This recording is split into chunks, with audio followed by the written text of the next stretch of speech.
Hey guys, welcome back to the channel. This is story about what if neglected Naruto meets Team Minato part 1. Before I start, please do support for more amazing content and comments for part 2. Do consider to subscribe my channel and share my video to your friends and check out the description as well. Let's start the video. Kakashi stood on a lone boulder in the middle of a grassy field, one hand on his hip and another fingering the strap of his pack as he watched the horizon. He noticed a few hours ago that there was a small, dark cloud speeding toward him and his team. It wasn't moving at the same pace as the other clouds around it. He narrowed his eyes and looked back. A few feet away from him, Tenzo was watching as well. About 20 feet away, closer to the tree line, Naruto was getting his head beat in by Sakura.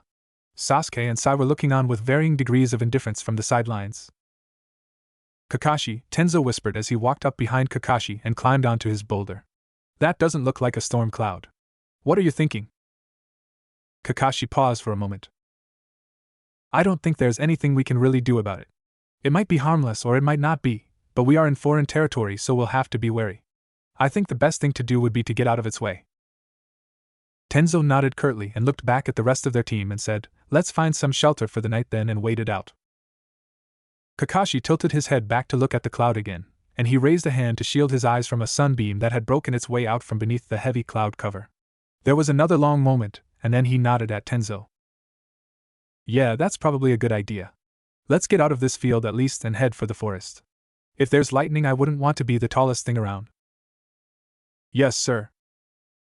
Tenzo hopped off the rock and headed towards the forest. When he paused in front of the rest of their group, and Kakashi didn't need to hear them to know what they were saying. Tenzo wouldn't tell them their suspicions, and Naruto and Sakura turned to look at him with confusion.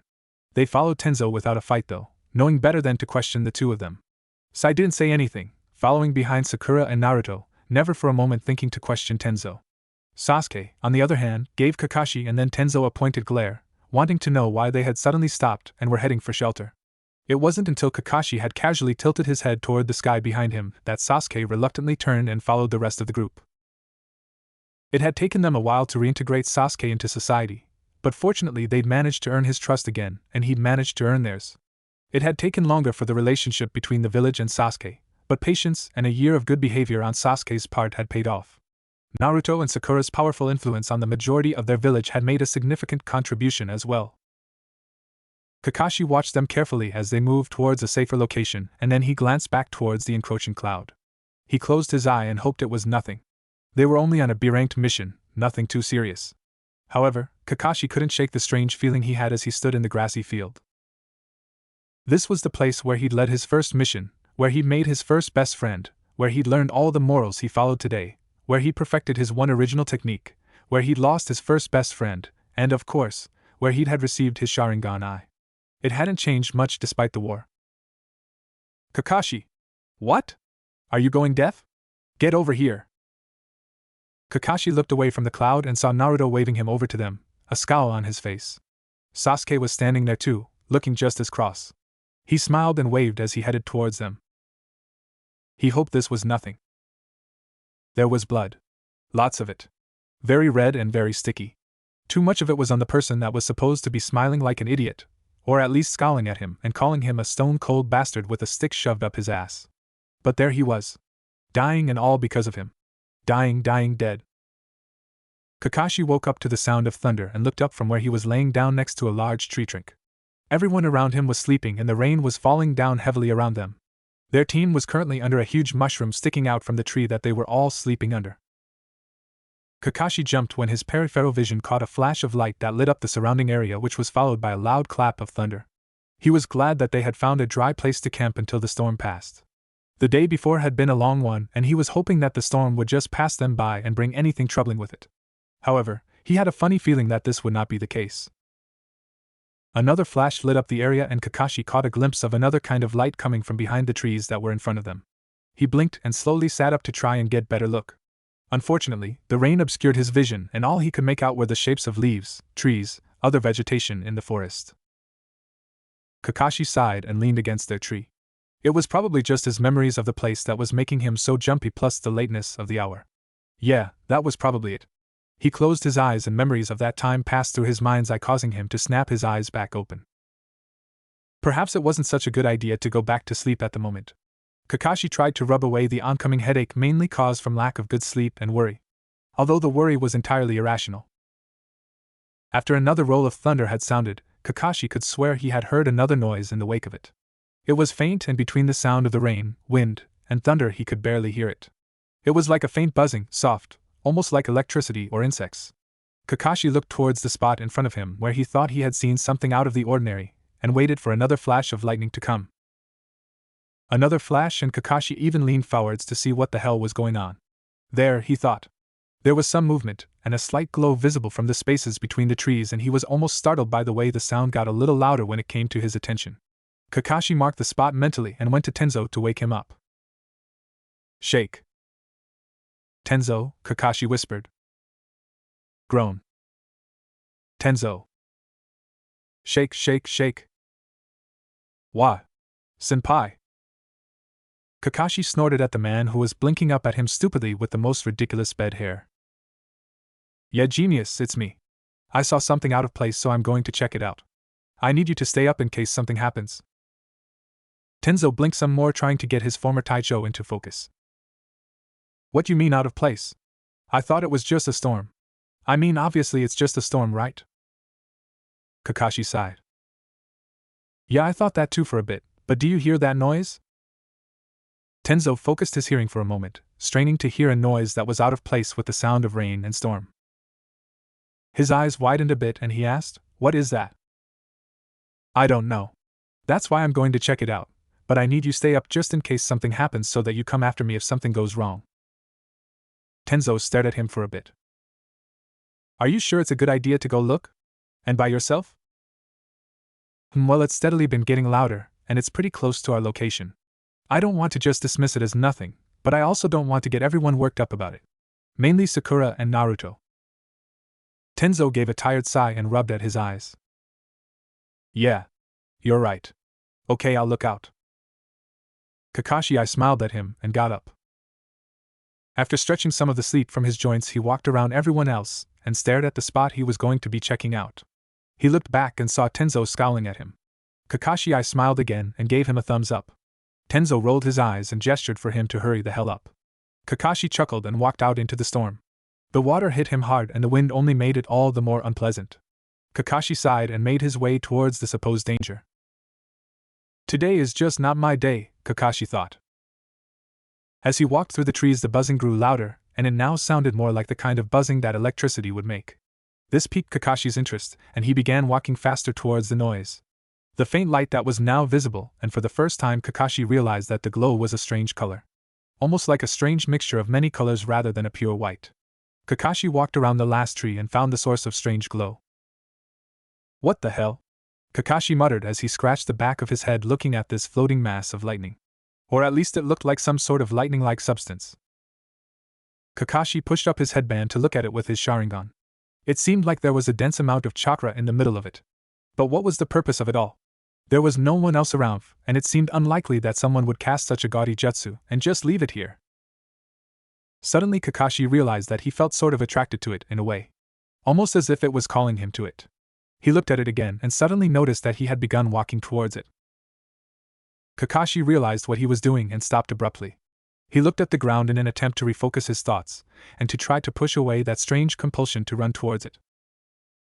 For some reason memories began flooding his head again, and that awful day began running through his head like some sort of twisted slideshow. He looked back and noticed that the mass was glowing brighter than ever and almost seemed to be pulsating. The noise had become almost unbearably loud and Kakashi's one visible eye widened at the sight. He found himself moving towards it again, and before he could realize what he was doing, it was too late. Kakashi screamed as blinding pain filled his senses and an entire spectrum of colors passed before his eyes. He felt as if he was being ripped apart again in Aegean and that there was nothing he could do to stop the pain. After what seemed like an eternity of torture, Kakashi welcomed the comforting darkness and happily passed out. Pain. Lots and lots of pain. Lots of horribly cheerful sunlight burning through his eyelids came next. The sounds of disgustingly happy birds chirping in his ear. A sickening light summer breeze coming from the northwest touching his face and ruffling his clothes. Now it was time to see if anything was broken. First step, move feet. Alright, they're still there. Second step, move hands. They're okay too. Third step, move right leg. Okay, that was a little painful, but it still moved. Sensei! Sensei! What's that over there? Loud obnoxious voices currently splitting head in half. Check. Sensei! I think it's moving! Shut up, idiot. There's no need to yell. Voices that sounded like him as a child. Check. Who asked you, bastard? Hey Obito-kun, Kashi-kun, stop that. Let's go see what's over there. Voices that sounded like wait. What? Yes, sensei. HN. Kakashi opened his eyes slowly, and saw a pleasantly light blue sky above him. He lifted his head to see a dark blob moving towards him. Obito? Kashi? There's no way this is what I think this is. It has to be some kind of weird dream, Kakashi thought as he lifted himself on his elbows slightly and blinked a bit to get everything into focus. When he finally did, he almost had a heart attack. There in front of him was his old team. Every single one of them still in one same pace. And his younger self was there too. He really had been short then. He looked to be about 10. Then this would be 3 years before Obito had died and only 2 years after his father had committed suicide. Could this really happening to him? Kakashi tried to fight back the rising panic when he realized what this meant. It couldn't be a dream, could it? He discarded that idea almost immediately. He was in too much pain. Perhaps it was an elaborate genjutsu. Kakashi discreetly lifted his headband and observed his surroundings. It seemed that wasn't the case either. Either this was real, or he had finally gone off the deep end. He preferred to think it was real. He wasn't ready to be committed along with all the other Exumbu, and so that meant he had to gather his wits and play along. Kakashi's eyes widened when he realized how his appearance would seem to others at this time. He looked exactly like his father, Jiraiya, and all the older shinobi often mentioned this, even though besides the hair, he didn't think they had much in common physically. But even the hair was condemning. How was he going to explain this one? Can't just ignore this. Could I pass myself off as a long-lost relative maybe? I have to make myself as non-threatening as possible. As Kakashi was lost and thought his old team was slowly moving towards him, Obito broke out into a run and stopped before the figure in front of him who had a serious look on his face. Obito stood with his mouth wide open as he noticed where he had seen that mask and that look before. Minato came up behind Obito and looked at the stranger as well. It took all of 2 seconds for his mouth to drop like Obito's and for his eyes to bug out of his head when he also noticed just who this man resembled. What is it, sensei? Obito? Asked a curious Rin as she came across the 2 gawking ninja. She took a look at the person lying on the ground and gasped as she recognized who the person looked exactly like. The same silver hair, the same eyes, the same mask, the same skin color, essentially the same build and body, except he was obviously a lot taller, and the same look on his face minus the weird way he put his hitait. Kakashi-kun? Yeah, Rin? A much younger Kakashi walked up to his 3 teammates to see what all the fuss was about. First he took in the idiotic looks on his sensei's and Obito's faces, and the sudden pale color of Rin's, and he figured something was off. Then he looked at the person in front of them, and his blood ran cold. Who was this guy? If he hadn't known his father was dead, he would say that this was him. Maybe it was a long-lost relative? Or maybe they weren't related at all. No, that couldn't be it. They were practically clones. However, the guy looked like he was in deep thought, and he hadn't acknowledged the 4 people standing there and gawking at him yet. Well, Kakashi thought, this has gone on long enough. Oi, you. No answer. Hey! You on the ground. Kakashi was startled out of his inner ramblings and looked up when he heard a very familiar voice yelling. When he took in the looks that his former team were giving him plus the annoyed look he was getting from his younger self, his sweat dropped. Looks like I spaced out for a bit. I guess that whatever it was took more out of me than I realized if I didn't even notice them standing in front of me. Well, I had better get this over with. Kakashi sat up on his elbows a bit more, wincing a bit as he did, and I smiled as he gave a warm, yo. It was now Team Minato's turn to sweat drop as they looked at the smiling idiot in front of them, and thought that maybe he really wasn't related to Kakashi after all. Minato snapped out of it suddenly and looked at the smiling man on the floor curiously, and with a healthy hint of suspicion. It probably was some kind of relation of Kakashi's, because honestly, who else would have silver hair and wear a mask? And even if it wasn't, they still had to find out why he was laying on the ground in the middle of a training field. Hi. Might I ask what your name is? Kakashi blinked as he wondered how the hell he was going to answer this question. It was pretty obvious that he was related to the kid, or in this case himself, so he guessed he would have to go along with the long-lost relative thing until he could get to the Hokage.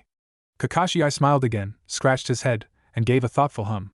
He felt it was probably best to act a little like a cheerful idiot so they wouldn't be as suspicious of him. "Oh, my name is Hatake Tsukubo." The three of them looked at Tsukubo and wondered how he was related to Kakashi, since it seemed they shared the same surname. "Really? Well, I guess you're a relative of Kakashi-kun's. His clan name is Hatake too." "Is that so?" Tsukubo gave his younger self an exaggerated look of scrutiny and pretended to study him. He gave them another eye smile. "Well, from the looks of it, I'd say that we are too." Kakashi looked at the man who was a relative of his apparently, and gave him an apathetic glare. "I guess you would be my uncle or cousin or something, right?" "Maybe. Who was your father, brat?" Kakashi gave him a harder glare before answering. "Hatake Tsukumo." Gramps Tsukubo winced. "Yeah, brat. That was my brother. And don't call me Gramps. Don't call me a brat." The rest of the team started to sweat nervously when they saw the glares the two were giving each other. It was Rin who finally decided to step in and interrupt the glare fest. "Well, since this is Kakashi-kun's uncle, I guess we should help him out or take him to the Hokage or something. I mean, it is a little worrying for him to all of a sudden show up in the middle of Training Field 7, especially when he looks to be hurt." Minato nodded and asked, "Are you okay? You seem to be having some trouble getting up." "Ah, yeah, do you mind?" "Not at all." This being said, Minato moved in front of Tsukubo and held out his hands so that he could help him pull himself up. Tsukubo grabbed the offered hands and slowly, and painfully, got up from his spot on the ground. As he stood up, he popped a couple of his joints and shook his limbs out a bit. "Yup. Definitely an old man." "Shut up, brat. Enough, children." Minato gave the silver-haired relatives a look. Tsukubo gave a weak chuckle and scratched at the back of his head. He cleared his throat and said, "Well, I think I need to speak to your Hokage. Would you mind escorting me? I still feel shaky and it would be kind of embarrassing for me to collapse on the way there." Minato blinked and said, "Sure, why not? If you don't mind me asking, how did you get here?" Tsukubo looked up at the sky as they began walking, Minato and Tsukubo in the front with the other three following. "Well, it's a long story." Tsukubo smiled. Kakashi walked through the village and noticed how different it was from the future. All of it looked familiar, but only vaguely. Well, he supposed that would be normal since he had been here before. Only as his younger self. Who was right behind him? Right. He had definitely been on too many S-ranked missions lately and all the stress was going to his head. In the past? PSSHT, yeah, right? Oh look, it's that nice lady that used to give him all those free vegetables from her garden who was now waving at his younger self. Nope, he wasn't insane. Someone out there could sense the sarcasm in his mind, couldn't they? Kakashi sighed and looked at his former teacher. It looked like Naruto really did take after his father. He probably never noticed it because it had been 12 years since he had seen his sensei when he had met Naruto, and not to mention he had never really begun to resemble him until after he came back with Jiraiya. He really hoped that the lot of them wouldn't be stupid enough to follow him here. But then again, "We're here."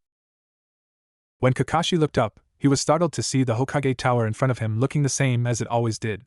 His old team were all looking at him funny, and he guessed they thought it was odd that he kept on spacing off. Kakashi shrugged and opened the door. Minato came in right after him and talked to the Chunin that worked the front desk. The ninja nodded at Minato and peeked around him to stare at Kakashi. His eyes suddenly widened and his mouth dropped comically as he looked at the older Kakashi. Minato chuckled awkwardly and he grabbed Kakashi's arm to pull him up the stairs that would lead them to the Sandame's office. Kakashi allowed himself to be pulled along and looked behind him. It seemed that the three midgets were going to be persistent about finding out why he was here and were following them. Nosy brats, thought Kakashi. Then he sweat dropped at the fact that he had just called his younger self a nosy brat. Damn. I really did have a high opinion of myself back then, didn't I? It seems that I'm more like Sasuke than I thought. Kakashi came to a stop and he looked at the door in front of him. Alright, this was it. Objectives. 1. Convince old team to leave the room so he could talk to the Hokage alone. 2. Tell old man about who he really was and how he got here. 3. Convince the old man that he wasn't crazy and that it would be best to keep this quiet, namely from his former team because face it, that would be really weird. 4. After this is all accomplished, try and find a way back. Right. Not hard at all. Kakashi peeked inside the door once it was open.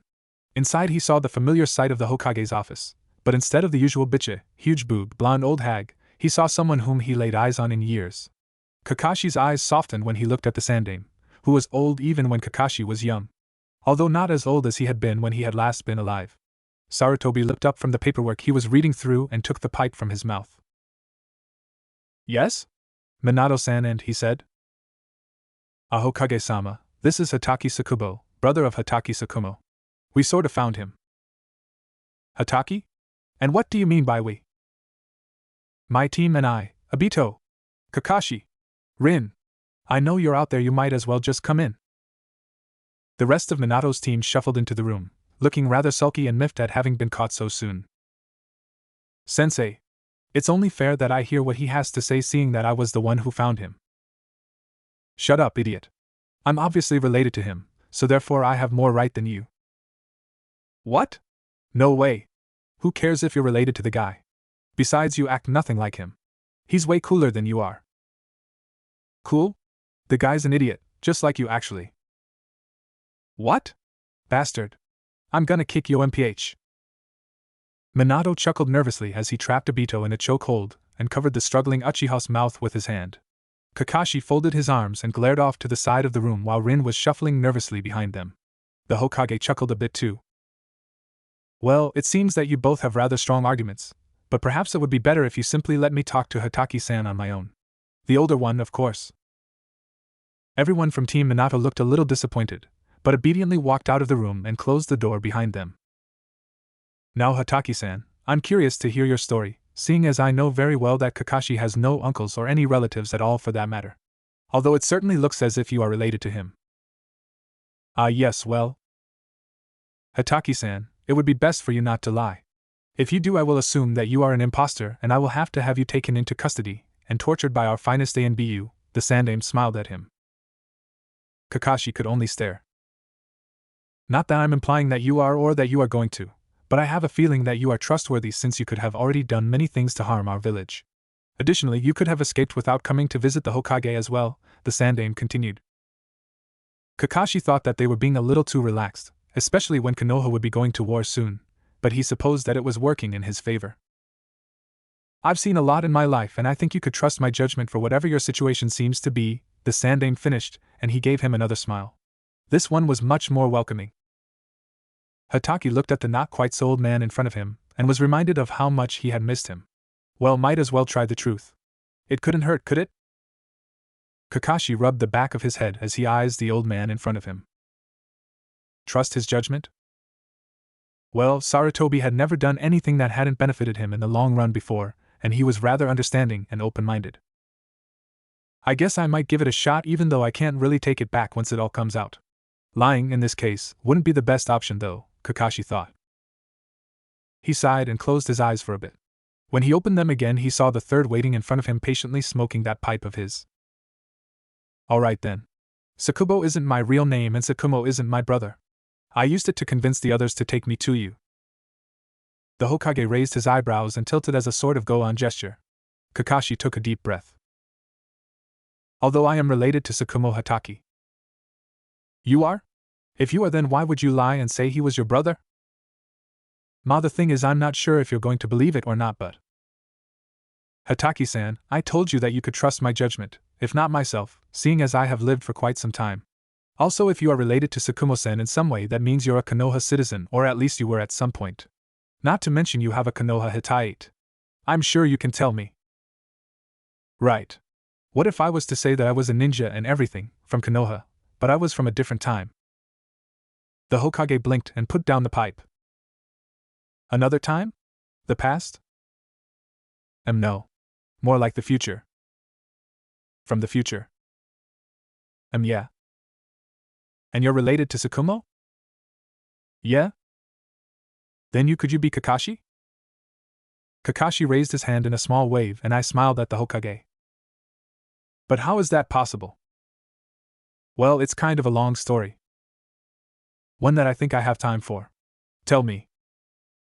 Kakashi tells the Sandame everything that has happened in the past 4 chapters, but nothing significant from the past/third's future, i.e. his death, other Hokages, etc. The Sandame sighed as he rubbed at his temples. Kakashi had sat down a long time ago in one of the chairs surrounding his desk. This is certainly a tricky situation for you. So, you believe me? Sarutobi laughed a bit. Yes, I believe you. Luckily for you, I have heard of something like before when the Shodai was Hokage. Although it had happened near Sunagakure, not on the border of Iwa and Kusa. I'm afraid that I don't know much else. I could look into the archives, but that's the best I can do. I understand. In the meantime, what am I supposed to do? Well, you are a capable Konoha ninja, future or not. Is there anything you need to tell me that might affect the past with your stay here?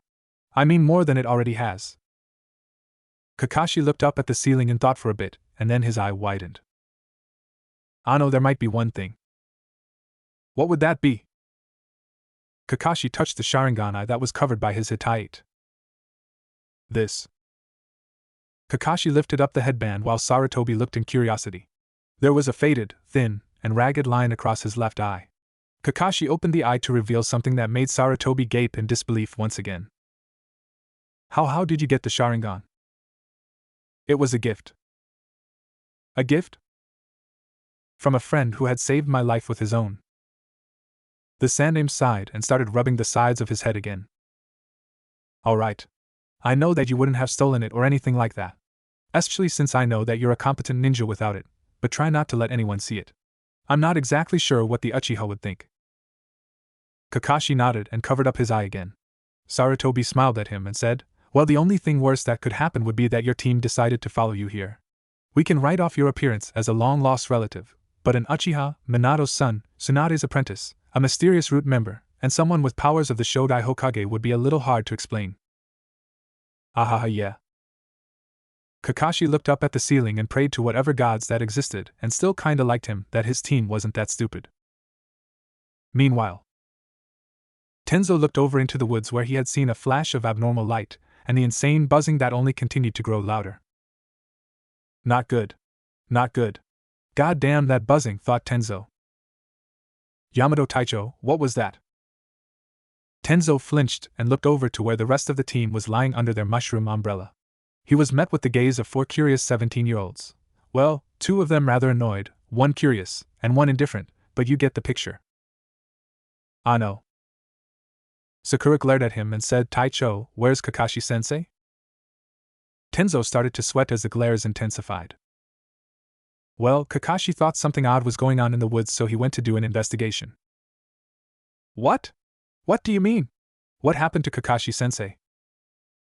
Tenzo sighed as he was forced to handle the growing rage of a certain super-strong pink-haired kunoichi and decided it would probably be a good idea to tell them what he knew since it didn't seem that Kakashi would be coming back anytime soon. So he explained everything from Kakashi's earlier suspicions to the strange noise and light that had appeared as Kakashi had disappeared. When he finished, the 4 of them were looking at him blankly. Tenzo started to sweat again. Alright, this is not the reaction I had expected. All of a sudden Naruto jumped up and pointed at him. What the fuck? You let Kakashi go check out something weird and possibly dangerous without even telling us. Screw you. I'm going to see what happened to him. Yeah. Kakashi-sensei is too reckless. He should have at least warned us earlier. Naruto suddenly charged off towards the noise in the forest ahead of them with Sakura following him. Tenzo's and the rest of the team's eyes widened and hurried after them. With Kakashi and the Sandaime. Kakashi scratched the back of his head and chuckled nervously. Yeah, I'm sure they wouldn't do something like that. Naruto hurried towards the odd pulsing light that was now clearly visible through all the foliage. The crackling lightning-like sound only continued to grow louder until his ears were ringing with it. He vaguely noticed Sakura running alongside him, and the rest of his team running to catch up with them. Naruto may have seemed angry, but in reality he was scared. Kakashi was one of the few constant people that he had in his life since he became a ninja. Kakashi not being there would be like losing one of those weird, goofy uncles that just always showed up on the holidays. Always there and kinda annoying, but still family. Naruto began to run faster as the source of the light came fully into view and he came to a sudden halt. Sakura and the rest of them stopped beside him as they all looked at the strange substance in front of them. Sasuke turned on his Sharingan and inspected the pulsing mass. There seems to be a mass amount of chakra condensed in the center of that stuff. Some of it actually reminds me of Kakashi's chakra. You don't think he went in, do you? Tenzo looked at Sasuke and said, I think he may have. Don't you feel it? The rest of the team looked at him, and then realized what he was talking about. It was like a supernatural pull that was drawing them to the mass. Naruto just stared at the weird chakra that appeared to have eaten his sensei. All right, you bastard. There's no way you're gonna take Kakashi-sensei. And with that, Naruto willingly ran into the mass. Naruto, you loser! There went Sasuke. Naruto! Sasuke-kun! Damn it! And Sakura. Kakashi's gonna kill me. Followed by Tenzo. Sai just stared at the pulsing mass of lightning and shrugged. And Sai too. Meanwhile, with Kakashi. Well, in the meantime, Kakashi-kun, I think it would be best to find you a place to stay. The Sandaime began to take some papers out of his desk.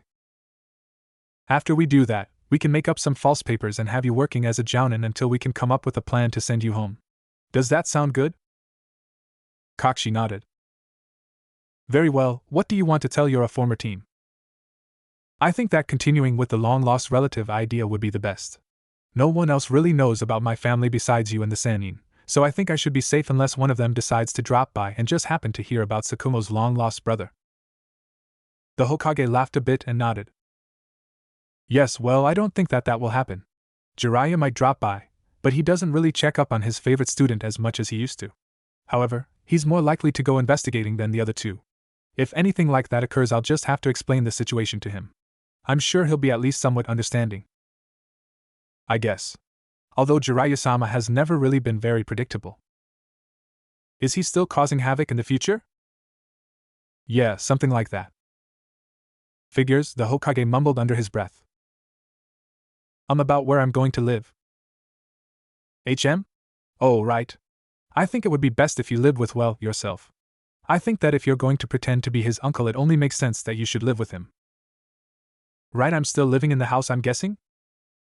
Yes. I suppose we should call Kakashi and Minato in to tell them about your living arrangements, and about joining their team. Good thing I had my own genin team, or else I probably would have pulled my hair out already with their constant fighting. Sarutobi chuckled a bit and looked rather nostalgic. Well, I don't think that your genin team in the future could be any worse than your genin team right now or my own. Wouldn't you like to bet, thought Kakashi. The Sandaime called for the Hokage's slaves and Chunin to bring Kakashi and Minato back into the office. Surprisingly, it took all of 3 minutes. You needed us, Hokage-sama? Said Minato, looking a little ruffled as if he had been sleeping and had just recently woken up. The Sandaime raised his eyebrows in question at the two shinobi. That was rather fast, Minato-san. I had thought the 4 of you would have left after the first hour. Minato chuckled, his cheeks a little red, and scratched the back of his neck. Kakashi simply crossed his arms and stared at them with his normal apathetic glare. Well, we didn't think you'd be much longer, and seeing as we're the only ones Tsukubo-san really knows here, and the fact that… It's all right, I understand. I actually wanted to talk to you about Tsukubo's stay here. Kakashi and Minato looked at him curiously. While here, Tsukubo will be staying with you, Kakashi. Kakashi looked slightly miffed at this statement, but nodded his consent stiffly. Tsukubo is also an able jounin who has experience teaching, so I would like him to accompany Team Minato on missions and during training. Understood? Minato gave a small salute, and then brought his hand down to stifle a yawn. He grinned sheepishly at them, while Kakashi looked a little more annoyed about the fact that he would be spending pretty much all of his time with some annoying long-lost relative. Well, the guy was a jounin, so he had to give him some credit, but he obviously wasn't that good. It probably just came with his age. Later, with Kakashi and Kakashi. Kakashi glared at the man walking next to him. Figures that moron Obito would think he's cool. He's supposed to be a jounin. Why is he acting like an idiot? Thought Kakashi. Tsukubo was currently humming a random tune with his hands in his pockets while he looked at the trees on the way to his old house. Why the hell is he glaring at me like that? Tsukubo thought. He'd better not be anything like Obito. I don't think I could stand that. Do I have anything on my mask? Then again, he is a Hatake. I guess he couldn't be that bad. Or maybe my hair looks funny. Nah, mine is just like his. If he has a problem with mine, then he should just look in a mirror and deal with his own hair first. Why is he rubbing his head? Forget it, he's just an idiot. I bet I could beat him up. We're here, old man. Don't call me that, brat. The two walked into an old-fashioned Japanese-style house that was surrounded by woods. All right, old man, you can stay in the room up the stairs, second door to the left. Thanks, kid. Don't call me that. Whatever. Do you know how to cook? Kakashi knew full well that he couldn't at that age. No. Well then, I'll make lunch. You're going to cook? Do you have a problem with that? Maybe I don't want food poisoning, Gramps. Damn brat. With Naruto and Company Zero. Naruto was currently experiencing the worst headache he had ever had. And that was saying something since he had a demon in his head stomach whatever. Naruto opened his eyes and picked his head up a little. He saw all of his comrades strewn across the grass around him. Wait a minute. Grass? Where's the forest? Where are we? The Sandaime, currently sitting at his desk in the Hokage Tower, was staring at the two Chunin who had frantically reported the one thing that he had really hoped wouldn't happen. Kakashi's team members seemed to have arrived here in the past, according to the descriptions. He only hoped that they wouldn't make too much of a commotion before he got the chance to contact Kakashi. With Kakashi and Team Minato. Kakashi was currently lounging under a tree in Training Field 3, while Obito and his past self were currently trying to beat each other to a bloody pulp. Minato was on the sidelines yelling at each one to not kill the other, and Rin was getting her medical supplies ready for when they were done. As Kakashi put his hands behind his head, he was reminded of how his old Genin team was both similar and different to his future one. Oh, memories of the past. Kakashi vaguely wondered what the rest of his team was doing without him. He winced. It would probably be best if Sandaime-sama found the way back quickly. He wasn't sure if Tenzo could handle them all by himself. With Tenzo and Team Kakashi. Tenzo was currently experiencing the biggest headache of his life. The one he had gotten after he had gone through that portal thing was nothing compared to the headache he was getting from the constant bickering and complaining of Naruto and Sasuke, who thought that his opinion was important enough to share with everyone else. Sakura was mostly quiet, surprisingly, and Sai was simply being his unemotional self. His only comments so far had been, "Wow. My head really hurts." Tenzo rolled his eyes mentally. "You think your head hurts? Naruto. This all your fault, you loser." "My fault? Did I ask you to jump in after me, you jerk? What else was I supposed to do? Twiddle my thumbs while you ran to your death? Idiot, why don't you think before you do things?" "Well, blaming me for everything isn't going to do anything. Besides, we're not dead." "Who cares? We don't even know how the hell we got here." "Through that weird stuff we ran into, asshole. Even I know that." "Moron, I know that's how we got here, but how did it do that? Got an answer for that?" "Unfortunately, not at the moment." Everyone in the room turned towards the new voice, and everything became still. "Old man Hokage?" asked a pale-looking Naruto. Sarutobi looked at Naruto, amused, apparently not used to be called that by random shinobi. Although not too random, thought Sarutobi. If not for the scars he could pass for Minato's twin. The boy was dressed in a black shirt that was covered by a neon orange vest, and on the back was an odd spiral symbol he recalled belonging to the Uzumaki clan. However, while most wore this symbol once they received their chunin vests, he wore it on his regular clothing. Strange, thought Sarutobi. The third turned to look at the one he had been arguing with and could see immediately that he was an Uchiha. Besides the Uchiha symbol painted on the back of his long-sleeved coat, he could see a very close resemblance to Madara Uchiha, the old head of the clan until he defected. The coat was long with a slit in the back to allow him to tie a sword, a chikoto, to his back with relative ease. The coat was open to reveal a muscle shirt with netting overhead wrist guards on as well that went onto the back of his hands to loop around his middle finger long with standard shinobi pants and sandals. A little unusual for a Konoha shinobu, but still reasonable. The three other people in the room were slightly calmer than these two. He recognized the root member at once with the blank stare that he was on his face. Although he was still a little odd, even for someone in root, who showed off that much skin and wasn't freezing. He assumed that the pink-haired girl in the medic smock was Tsunade's student. But he was shocked to see that the young woman even resembled her slightly. Perhaps it was the way she held herself. God help them all if she had the same temper. The last one was the oldest and looked like he wished he was anywhere but here. He could only assume that this was the man who had somehow ended up with the Shodai's Makudan powers, and the Sandaime discovered that he felt a little curious about the only other man who had the power of his former sensei. "Old man? Is that really you?" "Naruto. Stop calling him that," the pink-haired girl, Sakura, hissed at her teammate. Sarutobi smiled at the young blonde in front of him. Yes, don't worry, Kakashi is on his way. I think it would be best for him to explain your situation to you, so I've already sent for him. Would you all come with me to my office? They all looked at Tenzo, who was temporary leader in Kakashi's absence, and once a short nod was given, they left the holding cell they had been put in by the Chunin who had found them in the training field. With Kakashi. Kakashi was feeling the strangest impulse to find the closest solid object and bang his head against it. Repeatedly. Because apparently his team was that stupid. I'm going to kill Tenzo, Kakashi thought bitterly. One of the Chunin that worked in the Hokage Tower was leading him to the tower after informing him that the Hokage had found some friends of his. Seeing as this was only his second day in the past, the only friends he could imagine the Hokage telling him about were the stupid ones from the future that would have followed him into the past. So when he had heard the message from the Hokage, he quickly got up, ignoring the stares he had gotten from everyone else. Apparently even Obito and himself had stopped beating on each other for a while, and followed the messenger to go do some beating of his own. Preferably on Tenzo. With knives. Kakashi sighed as he reached the Hokage's office. The Chunin that had led him here bowed and walked off. Kakashi scratched the back of his head and opened the door. As soon as he had walked in, there was a cry of Kakashi-sensei.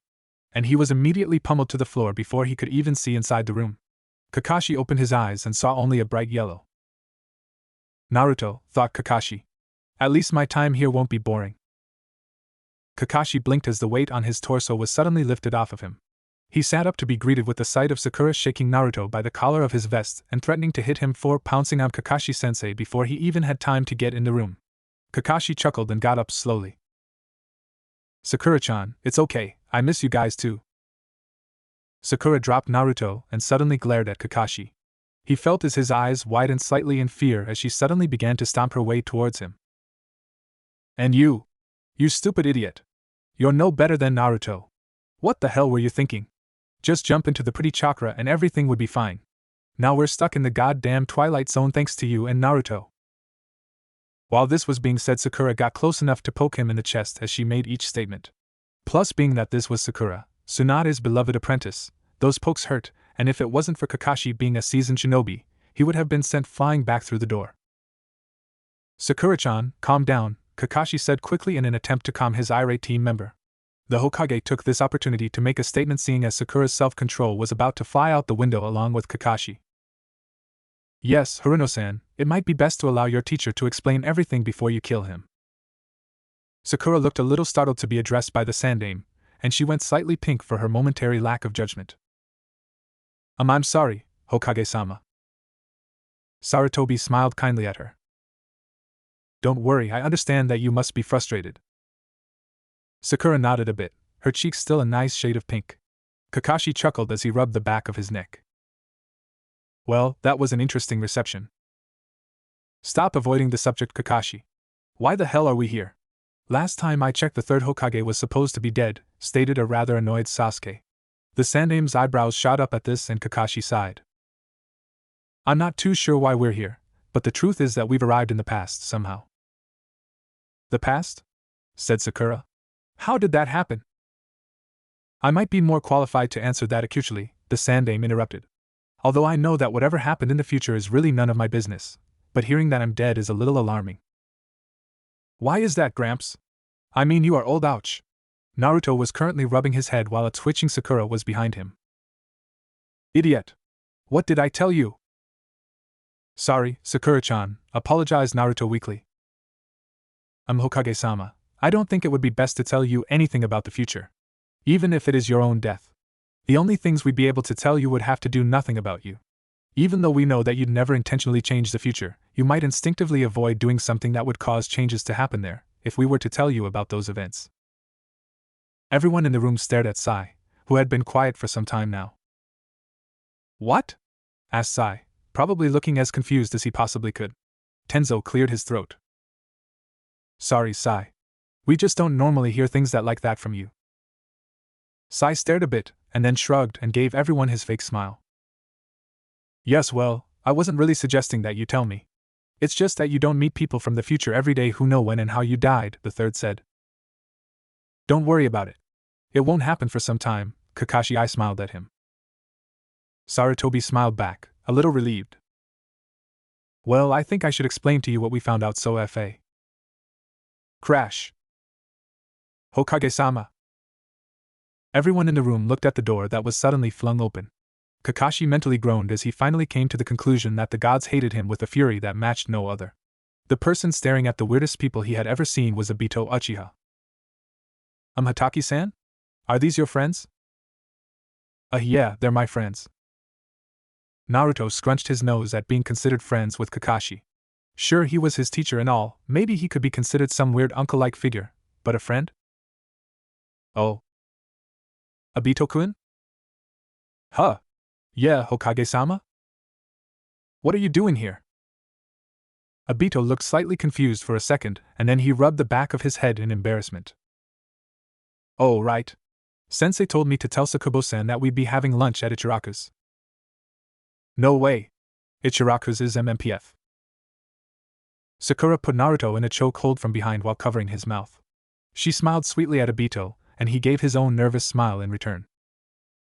Yeah, so anyway, we're gonna meet up there at 12:30, if you wanna come. You can bring your friends too, I guess. That sounds nice, Obito-kun. I'll see you then. Kakashi smiled. Just leave. Just leave. Just leave. Just dash. Hey you. Damn it. What the hell do the goddamn fates have against me? I don't know you. Why do you have the Uchiha fan on your back? Everyone in the room stilled again as Sasuke's eyes widened. Kakashi thought the shock was understandable since he hadn't seen another Uchiha since Madara. Sasuke regained his composure quickly as he narrowed his eyes at the younger, older, boy. Because I am an Uchiha, idiot. Obito went red with anger and exploded at the other boy. What the hell? You're just like that bastard Kakashi. And I only asked because I've never seen you around before, you jerk. Tenzo and Sakura snickered at the obvious similarities between the boy and Naruto, while Sasuke just looked at the boy indifferently. Naruto looked at the boy curiously. How do you know Kakashi? Sakura was glaring at him, a silent warning to not say anything stupid or something that would sound suspicious. Obito calmed down and looked at Naruto. What? Oh, he's on my team. Hey, you look a lot like my sensei. What's your name? Kakashi's eyes widened and he quickly interrupted them, not really liking the way this conversation was going. Well then, Obito, maybe you should go. My name's Uzumaki Naruto. Kakashi's face deadpanned as he was ignored. Uzumaki? Maybe you aren't related to him then, but you sure do look a lot like him. Sarutobi chuckled at the way they were ignoring Kakashi completely. Obito-kun? Yes, Hokage-sama? Not that we don't enjoy your company, but I do have things that I wish to discuss with them. Obito went red again, only this time from embarrassment rather than anger. Sorry, I guess I'll just get back to training with the others. Obito quickly exited through the door. Now, back to where we left off. Team Minato. Obito was unusually quiet as he joined the others. Kakashi and Rin had been having a mild spar, definitely not as life-threatening as the previous battle, and Minato was relaxing on the side, mostly yelling pointers to Rin. The two of them stopped fighting as they looked at the abnormally silent Uchiha in front of them. Obito-kun? Is anything the matter? Asked their team leader. No, nothing's the matter. I just gave Sakubo-san the message about lunch, and he said that he'd meet us there. Alright, any reason why you're so well quiet? No, I was just thinking about Sakubo-san's friends that were in the Hokage's office with him. Stupid, you didn't just barge in there, did you? Obito blushed red as he screamed, Bastard, shut the hell up. Minato sighed, Language? What were they like? Asked Rin, who hoped to get the two to stop arguing. Obito went quiet again and looked as if he was thinking very hard. Sensei? Yeah, Obito? You don't have any relatives with the last name Uzumaki, do you? Uzumaki? Not that I know of. Unless I'm related to my girlfriend, but that would be kind of weird. The two Genin and Single Chunin stared blankly at their teacher. Minato started to sweat. What? Sensei, you have a girlfriend? Kakashi asked skeptically. Minato's sweat dropped, and one of his eyebrows started to twitch. Is it so hard to believe that I have a girlfriend? Damn brats. Yeah. Well, that's weird because one of Sakubo's friends looked just like He had these weird scars on his cheeks and he was wearing a bright orange vest, but otherwise he looked just like your twin. Minato narrowed his eyes and thought. That is weird. The Hokage took a puff from the pipe in his hands and looked at all the people in front of him that would soon find out that they may or may not be returning to their homes. Homes that just happened to be in a different time period. He was just glad that he was Hokage, or he might actually fear for his life. Sarutobi sighed and decided he might as well get this over with, seeing the impatient faces on his young guests. As you now know, you are in a different time period. 22 years in the past to be precise. On how you got here, I have a vague clue, but I'll have to do some research in some of the older parts of the library to see if I will be able to help you and… Wait, old man. What do you mean if we are able to help you? Naruto demanded.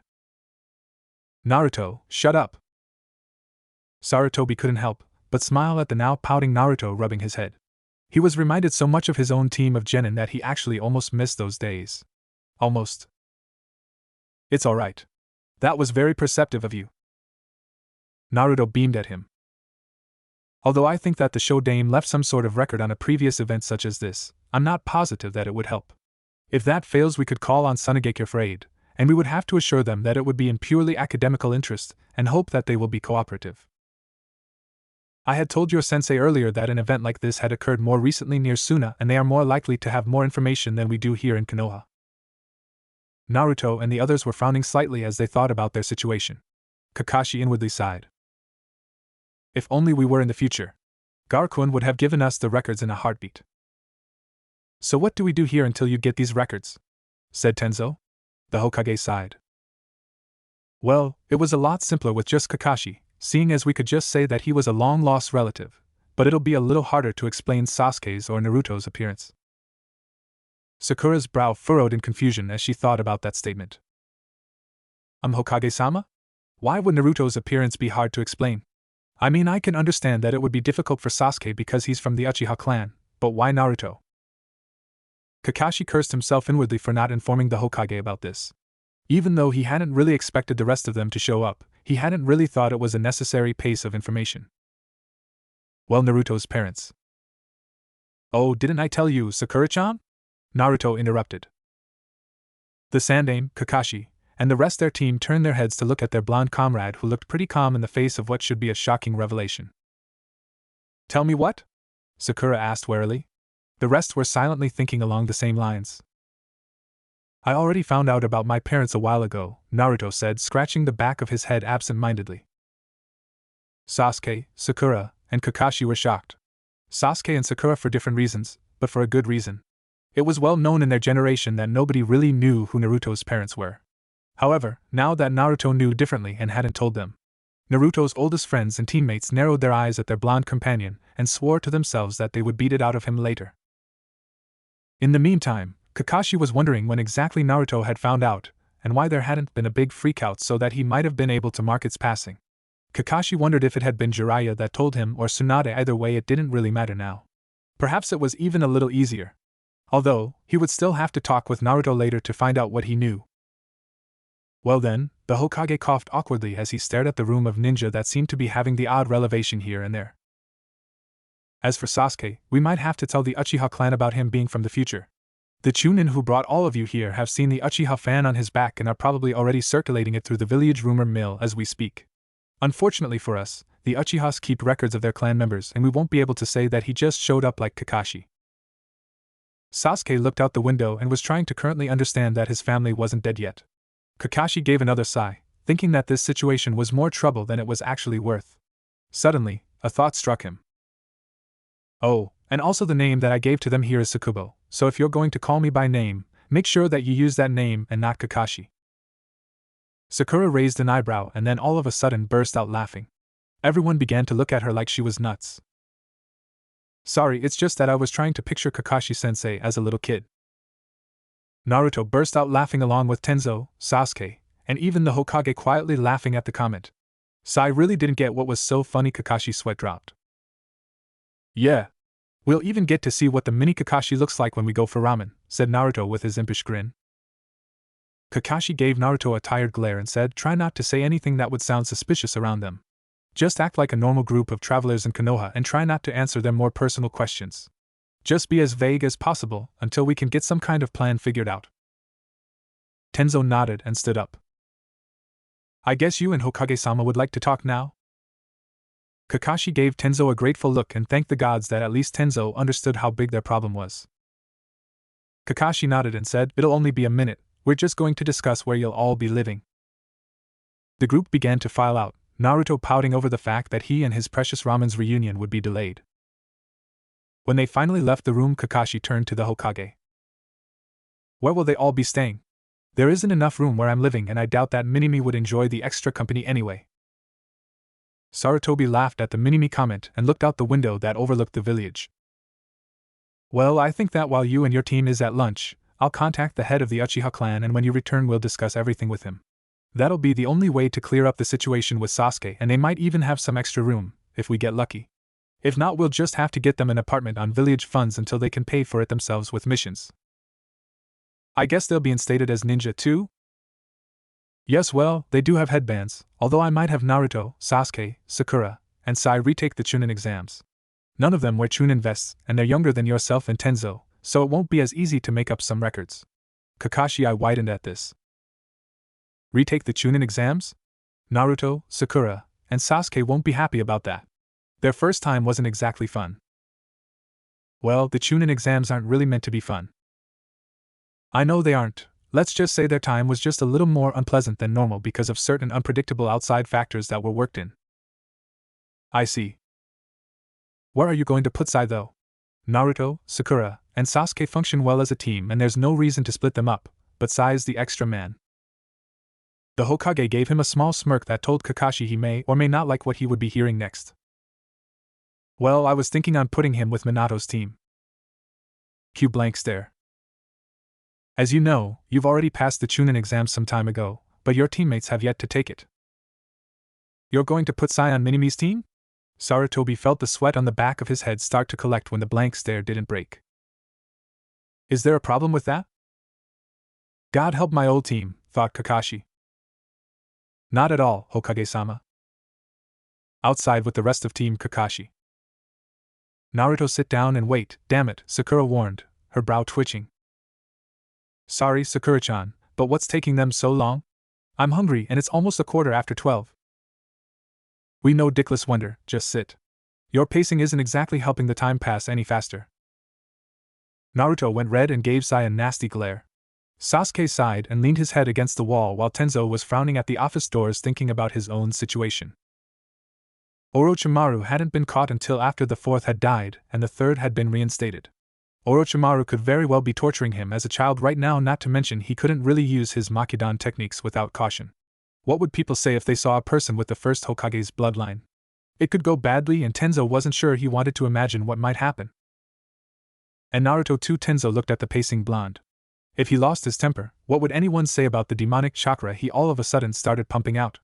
Plus he was obviously related to the future fourth Hokage. Naruto stopped his pacing and looked at Sasuke.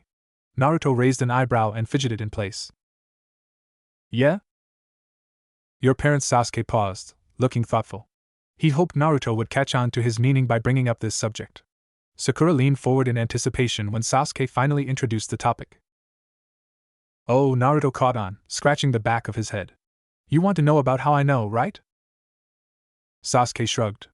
If one were to glance at him from afar, it wouldn't look like that he was very interested, but looking into Sasuke's eyes, Naruto could see the intense curiosity being directed at him, and he knew that he would have to give some sort of answer. Somehow he didn't think he could just say that the spirits of his parents left behind in his Jinchuriki seal told him, but he would have to come up with something. Jiraiya told me a bit about my dad, Naruto finally said, even though it was a dirty lie. It was the best explanation. After that, I went to Tsunade and she told me about my mom and everything else that had happened the day that I was born. Which was another dirty lie, but at least he had kind of talked about it at one point with Tsunade, albeit a little awkwardly, and if Sakura happened to mention it to her sensei, Tsunade wouldn't be too confused. Right, Sasuke said, still not completely satisfied, but willing to let it slide. Tenzo could feel another headache coming on. Back with Kakashi and the Hokage. The Hokage gave Kakashi a look that put him on edge. He knew what was coming next. Why is Naruto's parentage such a mystery to everyone? Kakashi scratched the back of his neck nervously. Well, to make a long story short, Naruto's a Jinchuriki. Sarutobi's eyes widened at this, and he took the pipe out of his mouth. A Jinchuriki? How did that happen? Well, when Naruto was born, the Kyuubi no Kitsune attacked Konoha. Minato-sensei, being the only one able to contain it, had to seal it away in a newborn infant, Naruto. Unfortunately, the seal was complicated and takes the life of the one who uses it. From what I understand, Kushina-san died before Minato-sensei, and Naruto was left an orphan. He was given his mother's surname, and a law was passed that made it illegal to even talk about the fox being sealed in Naruto. Even Naruto didn't know until he was 12. Not that it didn't stop anyone from being cruel to him. I guess Naruto figured it out though. Although I'm not sure how exactly. The Hokage looked very thoughtful at this and stared out the window again. Minato becomes the Yondaime Hokage, I'm guessing? Kakashi looked at Sarutobi with wide eyes. How did you? No. Only a Hokage would give his life like that. Not that I doubt Minato's devotion to the village, but I understand. Besides, I'll confess that I've been toying with the idea of nominating him in a few years' time anyway, so I'm not that surprised. At least I know that I made a good choice.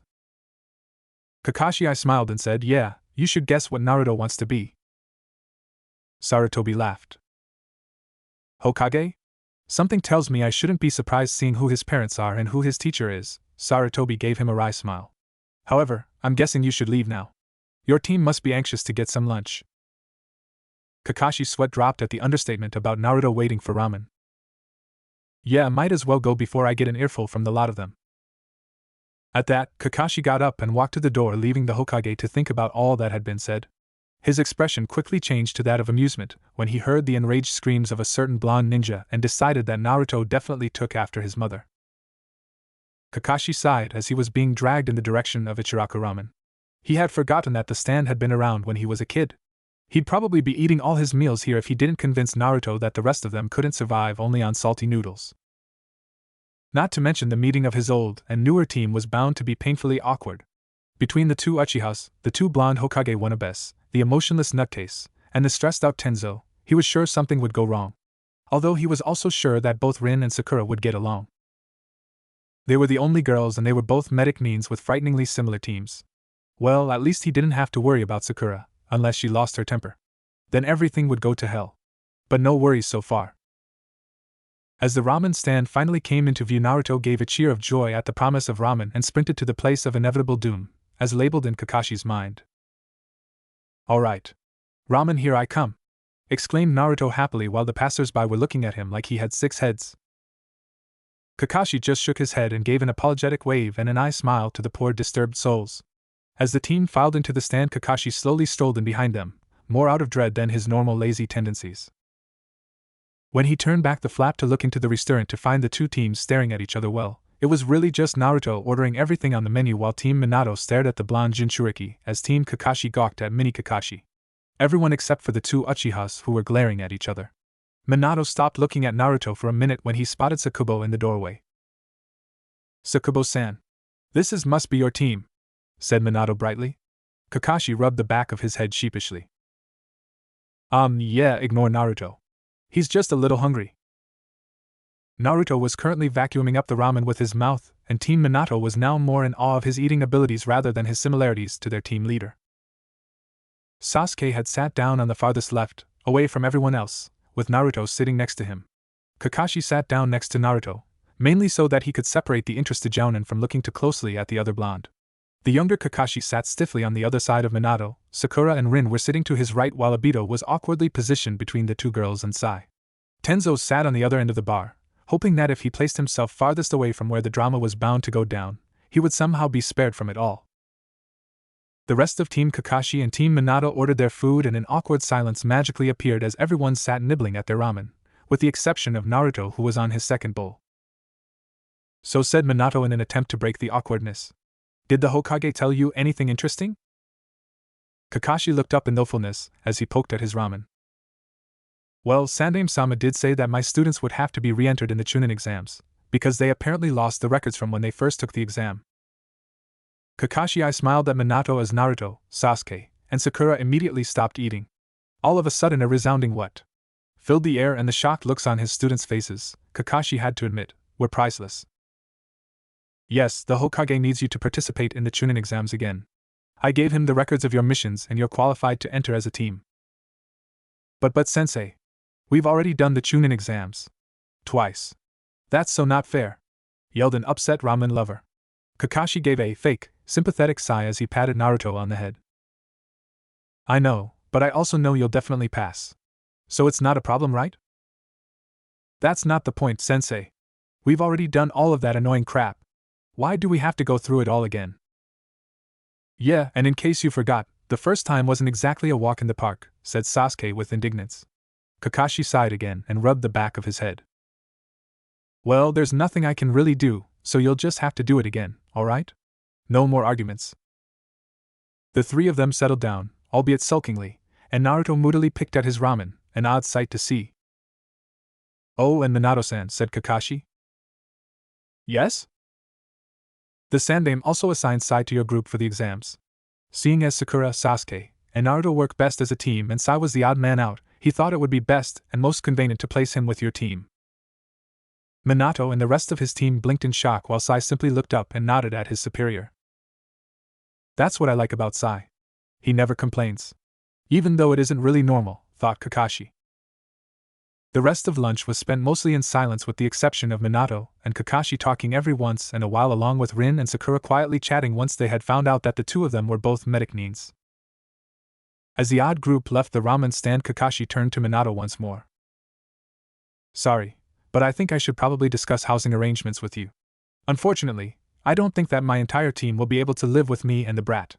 I also lack the necessary funds to house them in a hotel, said Kakashi. The brat scowled at his relative. That would be a serious problem, Sakubo-san.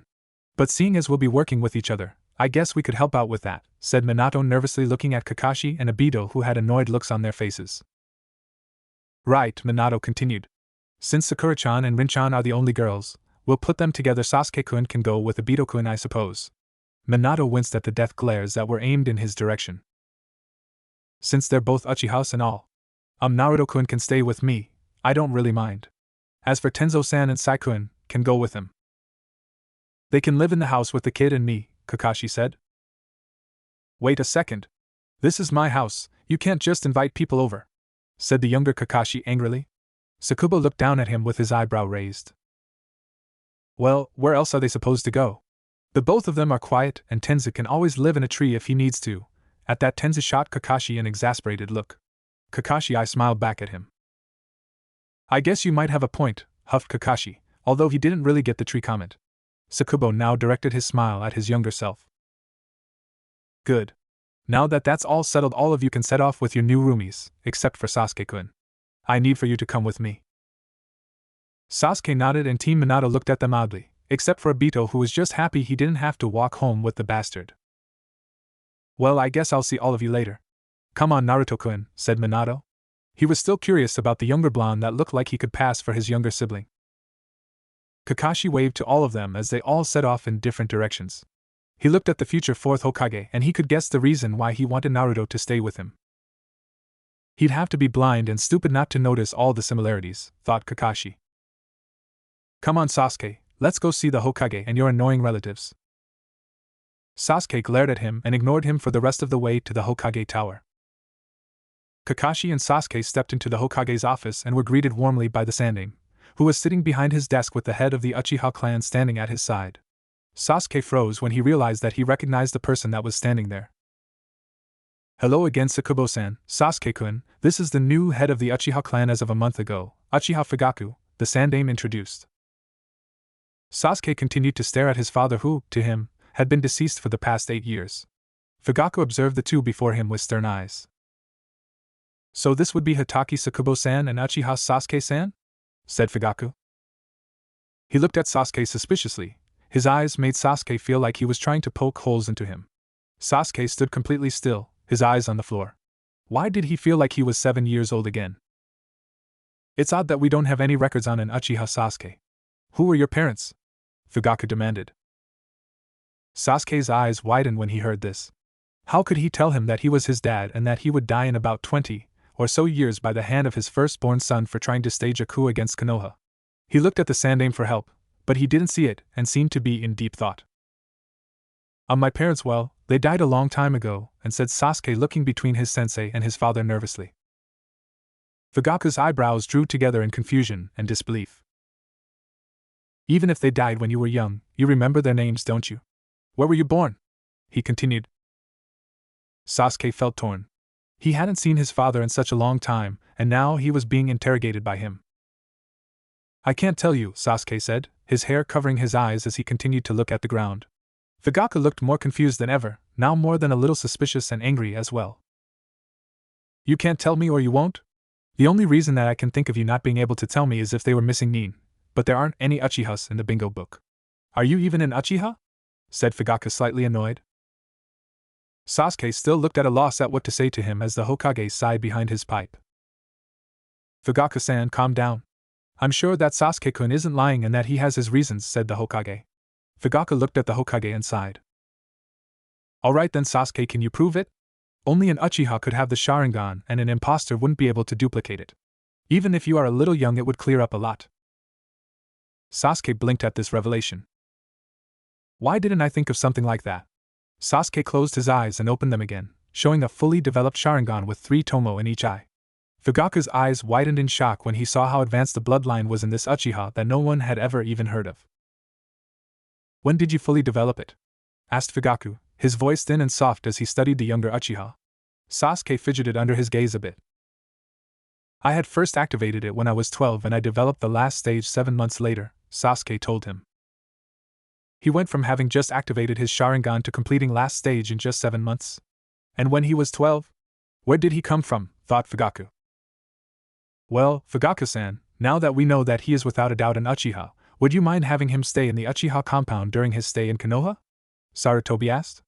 Fugaku sighed and closed his eyes. I would, but I do need to know about your parents, and why you weren't born in Konoha. I'm sorry, but it's still too suspicious. Especially if you want him to reside in the compound. There must be some explanation, Fugaku said, his face grim. Sasuke looked at Kakashi. Kakashi saw the pleading look that Sasuke gave him and sighed inwardly. Would it really be okay to tell Uchiha Fugaku this? Hokage-sama? Do you think? Kakashi let the unspoken question hang in the air. If Fugaku-san will not be convinced and is still concerned over Sasuke's lack of records, then I think it would be best, said the Hokage. Fugaku gave the Sandaime a questioning look. Tell me what, Hokage-sama? It concerns the arrival of Sasuke and Sakubo along with the rest of their companions and why all of them are Konoha shinobi with no records even though they are undeniably from Konoha, the Hokage began, and he paused for a moment, organizing his words for what he wanted to say next. Fugaku waited patiently for the Hokage to continue. Sakubo-san is not, in fact, Hatake Sakumo's brother, and Sasuke-kun was born in Konoha and in all likelihood, you know his parents. But how? Asked the truly puzzled Uchiha. It turns out that they are all from the not-so-distant future and Sakubo is really Kakashi, except 20 years older, the Sandaime told him, watching the clan leader carefully. Fugaku looked at Kakashi in shock. Kakashi saw the look and waved at the confused shinobi. But how is that possible? Their team was on a mission in grass country when they were sent here, to the past, by a rather rare natural phenomenon that I am fortunate enough to have a bit of information on. However, we are currently researching the issue for more details. That's all I can really tell you on the matter. Although, like I said, they are from the future and from my calculations, I don't think that Sasuke has been born yet. So the issue of Sasuke's parents and his place of birth isn't really important yet, right? Fugaku nodded while still in a slight daze. He looked at Sasuke again. The Hokage looked at Sasuke as well. Although I am curious. Now that Fugaku knows, would you tell us who your parents are? If you wouldn't mind at it? I give you my word that I won't let anyone know of this, Fugaku told the younger Uchiha. As clan leader, however, I would like to know. Sasuke looked at Kakashi again. Kakashi looked back at Sasuke with a mischievous glint in his eye. He chuckled and nodded at him. The gesture seemed to say, well, go ahead, if they really want to know. Sasuke swallowed in a rare show of shaken nerves and kept his eyes steadily on the floor as he answered. Well, my parents' names are Fugaku and Nakoto Uchiha, said Sasuke. At hearing this, Fugaku turned white and looked at Sasuke with wide eyes. You and your? Fugaku tried to get the words out. Sasuke simply nodded, still not looking at him, looking more than awkward enough for the two of them.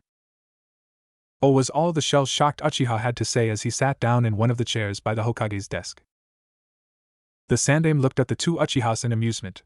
Sasuke was radiating embarrassment, while the other was in shock that he had been interrogating his future son. I thought Sasuke had an uncanny resemblance to Mikoto, the Hokage mused to himself. Fugaku's head shot up and he looked at Sasuke again. If it was possible, his face paled even more. I'm glad that we got that out of the way, said Kakashi cheerfully, clapping Sasuke on the shoulder. This seemed to shake some of the stiff awkwardness out of the young ninja, and he glared at his sensei. I guess you can decide where to put Sasuke now, Fugaku-san? Fugaku nodded. I guess I would have him stay with me. Although I have a 1-year-old son, I'm your older brother, but he doesn't make much noise and we have plenty of room, said Fugaku, his speech coming out haltingly as he was still trying to wrap his mind around the idea that he was looking at his future son. Sasuke had tensed slightly at the mention of his older brother, but he nodded stiffly at Fugaku, hiding the emotional turmoil that always seemed to surround him whenever his older brother was mentioned. Fugaku stood up and gestured that Sasuke should follow him as he began to walk out the door. Bye, Sasuke. And don't forget to meet up with the rest of us in Training Field 3 tomorrow at 7, okay? Sasuke nodded stiffly and followed the clan leader out the door. This day just seems to be getting longer and longer, isn't it? Thought Kakashi as he finished up one issue, only to realize that he had a few more waiting for him when he returned home. And then a few more in the days following. Kakashi waved goodbye to the Hokage for the second time that day and started walking to his temporary home that he was now sharing with his younger self, Sai, and Tenzo. One step at a time, Kakashi thought, is the only way to do it sometimes. At least it wouldn't be boring. Naruto looked around the small apartment that Minato had led him to. It was semi-neat, with the occasional scroll or kunai lying about over the furniture. Minato walked in after Naruto and began to pick up some of the things that had been lying around. Aha, sorry about the mess. I really wasn't expecting any guests, Minato said apologetically while dumping his collection of ninja tools on a table that seemed to be acting as a makeshift desk. Naruto nodded absent-mindedly as he continued to look around his father's living space. I don't have a guest room or anything, but I have been told that my couch is really comfortable, Minato said. He looked slightly embarrassed. It's alright. It's better than sleeping on the ground, said Naruto and gave him a smile to show that he wasn't offended. Minato smiled back. Alright then, I'll give you a tour of the place. Right now you are in the living room area. Minato gestured to the small room which contained an admittedly cozy-looking couch, a low coffee table that also seemed to serve as a desk, and a TV in the corner. The walls were a plain white, but were covered with either scrolls or the occasional painting, and the floor was made of wood. Our next room, Minato pointed to the doorway to their left, is the kitchen, which is probably where I spend the least amount of my time. The only thing you'll find in there is instant ramen, some milk, and if you're lucky the occasional leftovers that Rin's family is nice enough to send over. Naruto nodded while looking briefly into the small kitchenette that was 1,000 times better than his own mini-refrigerator and table that served as his kitchen, although the contents weren't that much different. As we make our way down the hall in front of us, the bathroom is located on the left and the linen closet is located on our right where you can easily find all your hygiene materials. The door at the very end is my room, which you probably don't want to go near since it probably looks like a couple of explosive tags went off in there. Minato gave another grin and chuckle at his, admittedly lame, joke. So what do you want to do? Asked Minato, now that he was done with the tour. Naruto thought for a moment, and then looked up. Well, I kinda lost most of my stuff before I got here and since I don't have clothes for tomorrow and everything, said Naruto. Minato brightened up after hearing this. That's okay, I know a place that'll make you more of whatever you're wearing, so don't worry. Let's go! Exclaimed Minato as he grabbed Naruto's hand and began dragging him towards the door. Wait! I don't have any money. Can we go to Sensei's first or something? Naruto pleaded while trying to pull away from the tight grip on his wrist. Don't worry about it. Think of it as a good luck gift before you go take the Chunin exams. You know they're being held this year in the Forest of Death. If I didn't already know that you had passed the Chunin exams, I'd feel sorry for you, Minato said laughingly while continuing to drag Naruto out the door. Naruto's face dropped and completely deadpanned. You don't say? Nice to know that at the age of 12 I was thrown into a place that even the 4th Hokage was afraid of. Just great.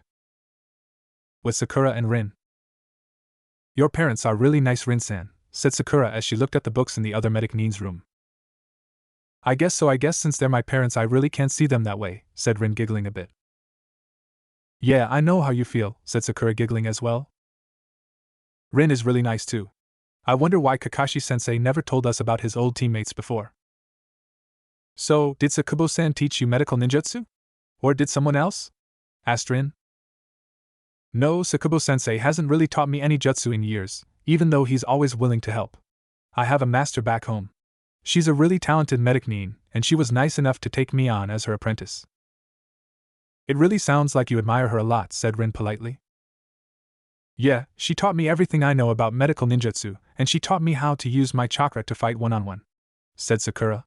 Rin's eyes widened at this. You fight opponents with taijutsu? The most I ever really get to do in a fight is throw genjutsu, said Rin. That used to be my role too, but Shirsho says that it's as important for a medic nin to be able to fight and defend themselves as it is for them to learn medical ninjutsu, because if we're injured, how will we heal everyone else? Said Sakura, remembering her training with the slug-san nin. She sounds wise. What's her name? Asked Rin curiously. Oh crap, thought Sakura. If I say that Tsunade-sama is my master, then what'll happen? She has won the Sannin well. Tsunade did travel a lot, maybe I can twist this a little. Tsunade-sama, said Sakura nervously, waiting Rin's reaction. Rin's mouth dropped and began to move up and down comically. Tias, Tsunade-sama is your master, exclaimed Rin. Sakura gave a small laugh and rubbed the back of her head. Ah, did I forget to mention that?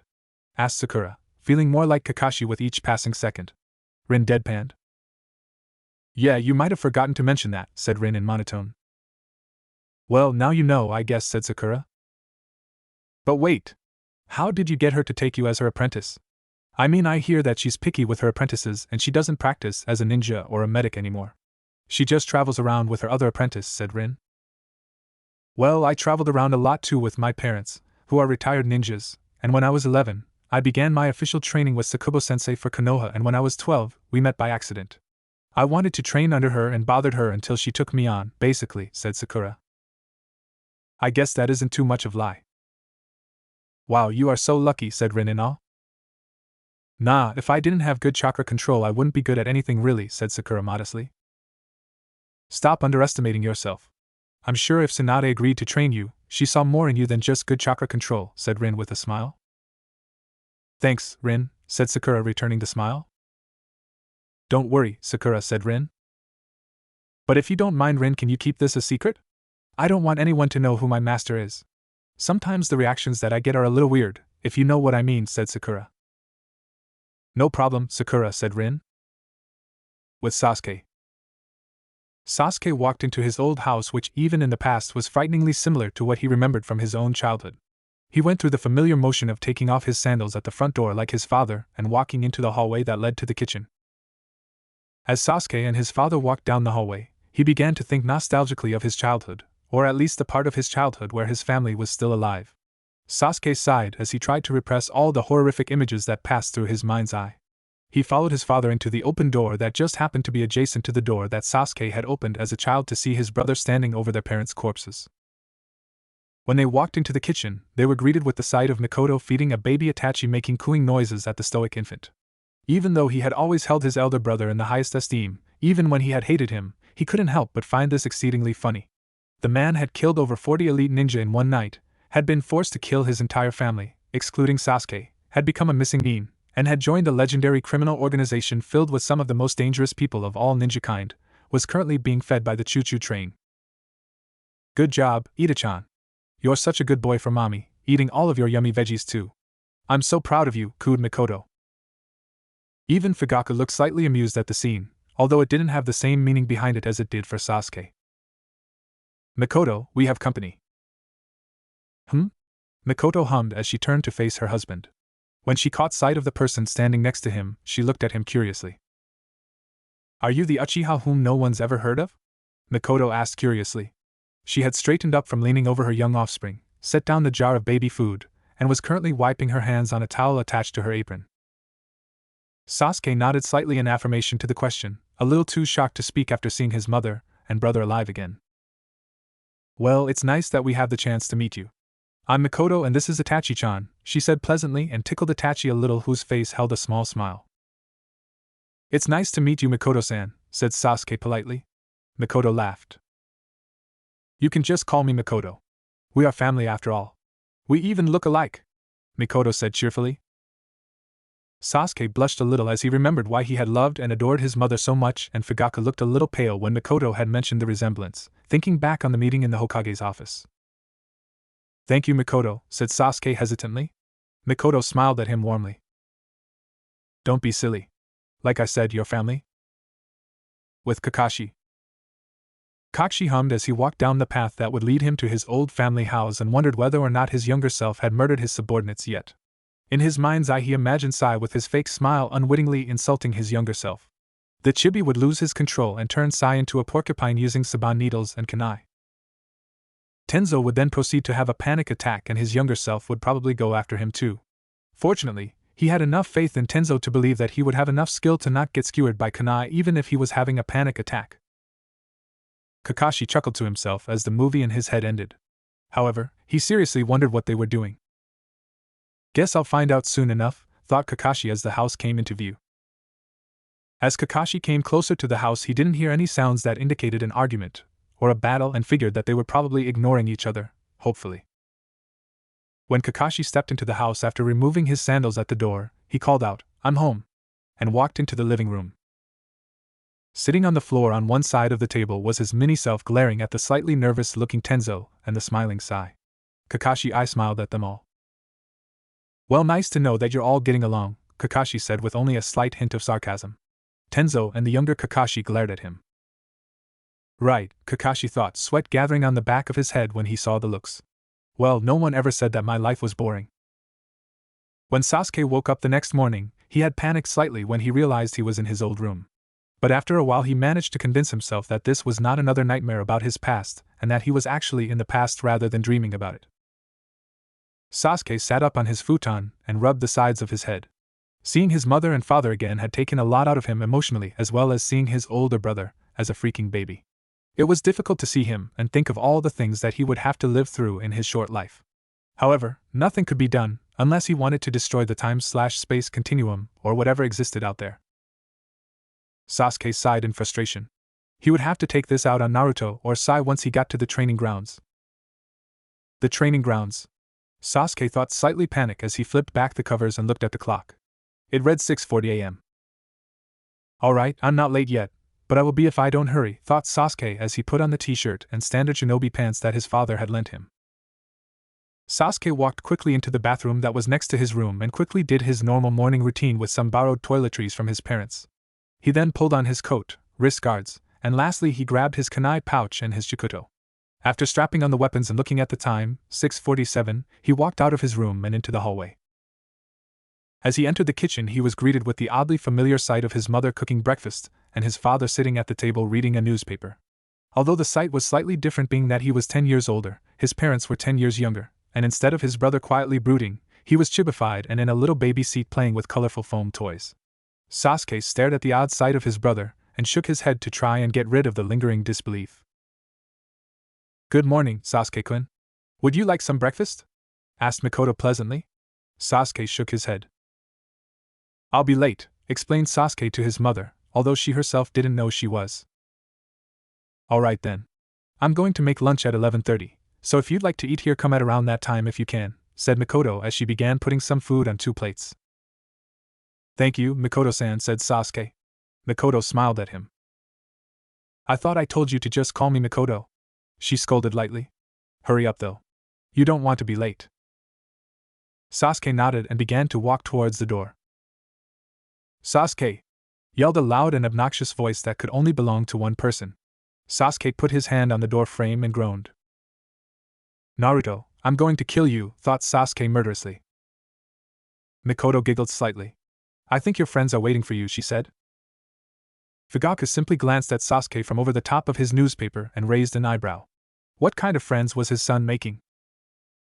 Sasuke sighed and waved goodbye to the occupants of the room as he rushed towards the front of the house. When he reached the entrance, he slipped his sandals on and quickly rushed out the door. Naruto! You dumbass! What's wrong with you? Sasuke yelled as he walked up to his teammate. Naruto smiled obnoxiously and rubbed at the back of his head as he chuckled a bit. What? It got you to come out, right, bastard? Now come on or we're gonna be late for training, Naruto said as he began to walk towards the exit of the Uchiha compound. Sasuke sighed and followed him out of the complex to the training grounds. At the training grounds, Kakashi sighed as he read his book while leaning against his favorite tree in the training area. His teammates would probably get the shock of their life when he saw that he was on time, but his reasons for his being late were now alive and well. Plus Obito would be late enough for all of them. He looked over at the rest of Team Minato and his own team. So far the only ones not here were Sasuke, Naruto, and Obito. Minato had explained that Naruto would be stopping by the Uchiha compound to get Sasuke because Naruto knew that he hated to wake up too early in the morning. And Obito, well, no one really ever knew where he was. Speak of the devils, thought Kakashi as he saw, well, really more like heard his two ex-students coming up the path towards them.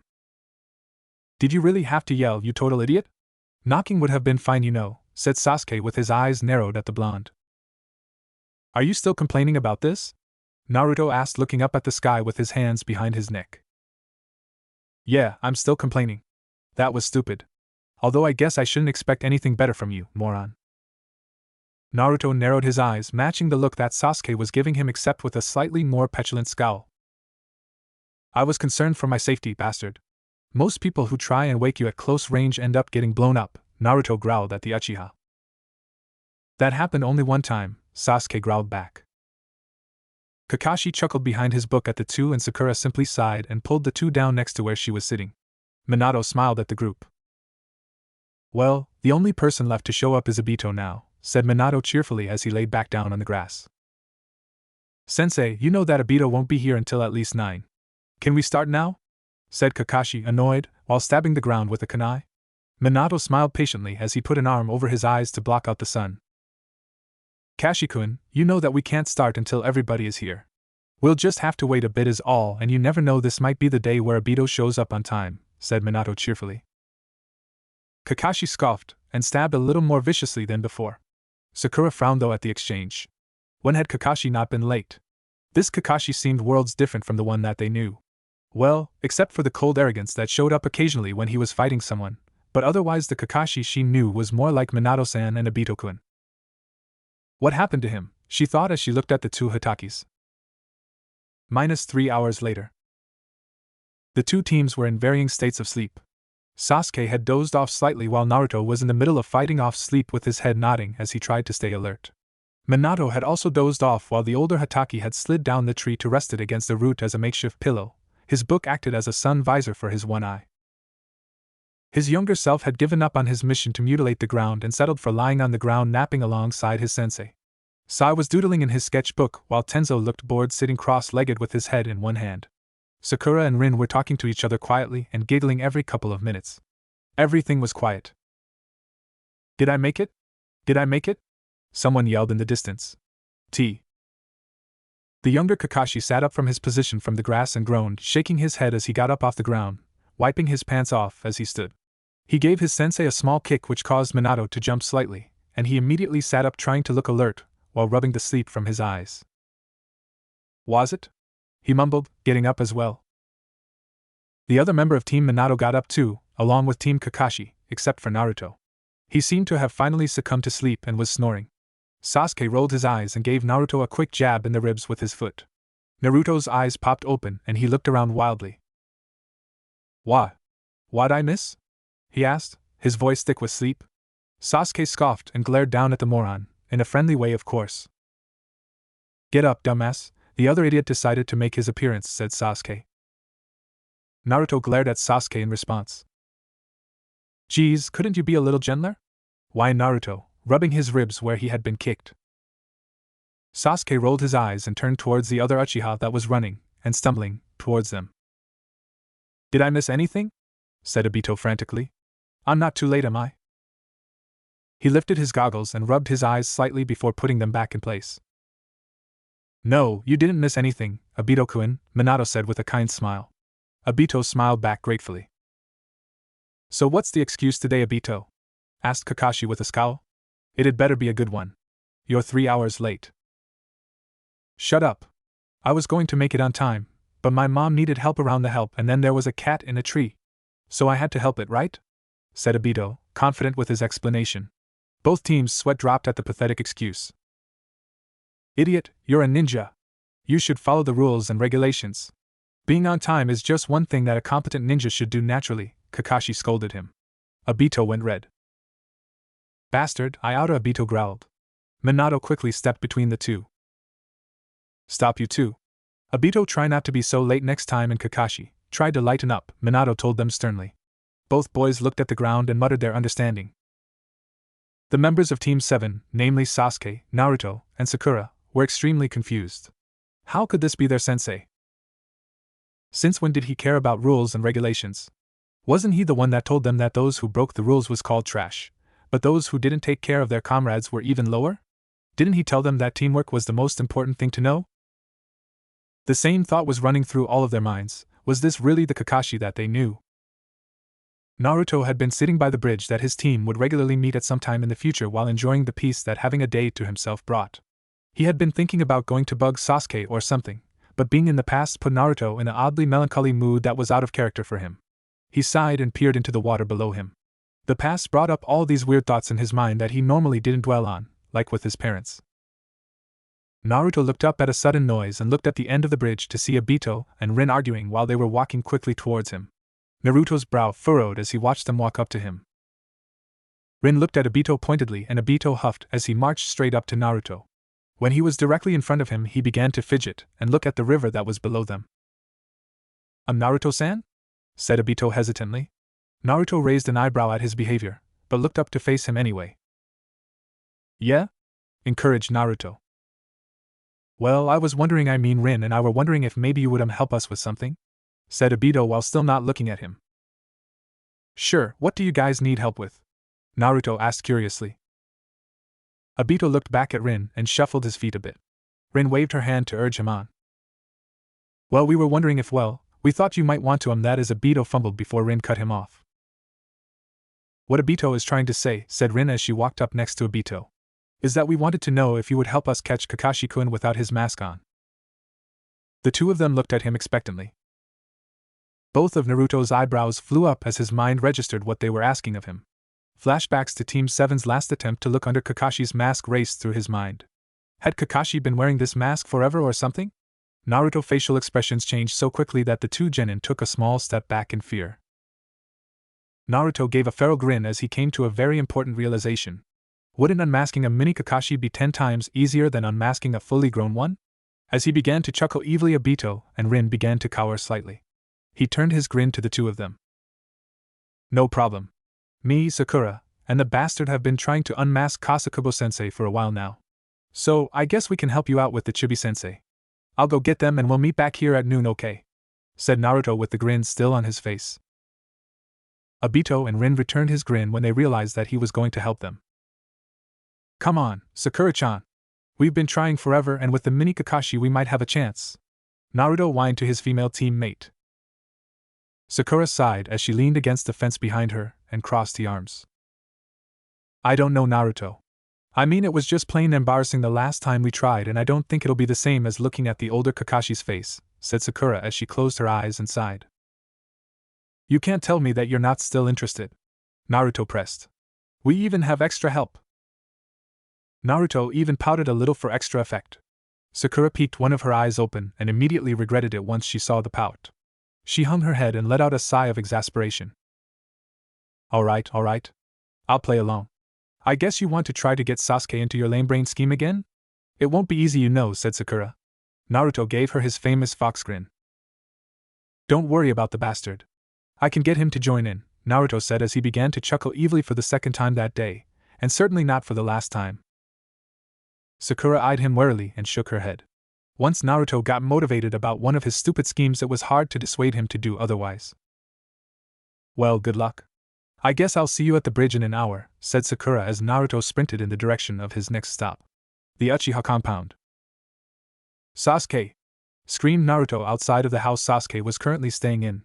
He waited outside for a few moments, and was startled slightly when he felt the bloodlust pouring off of his best friend as he appeared in the doorway. You idiot! Sasuke seethed while the Sharingan in his eyes spun madly. What the fuck did I tell you about doing that? Can't you knock?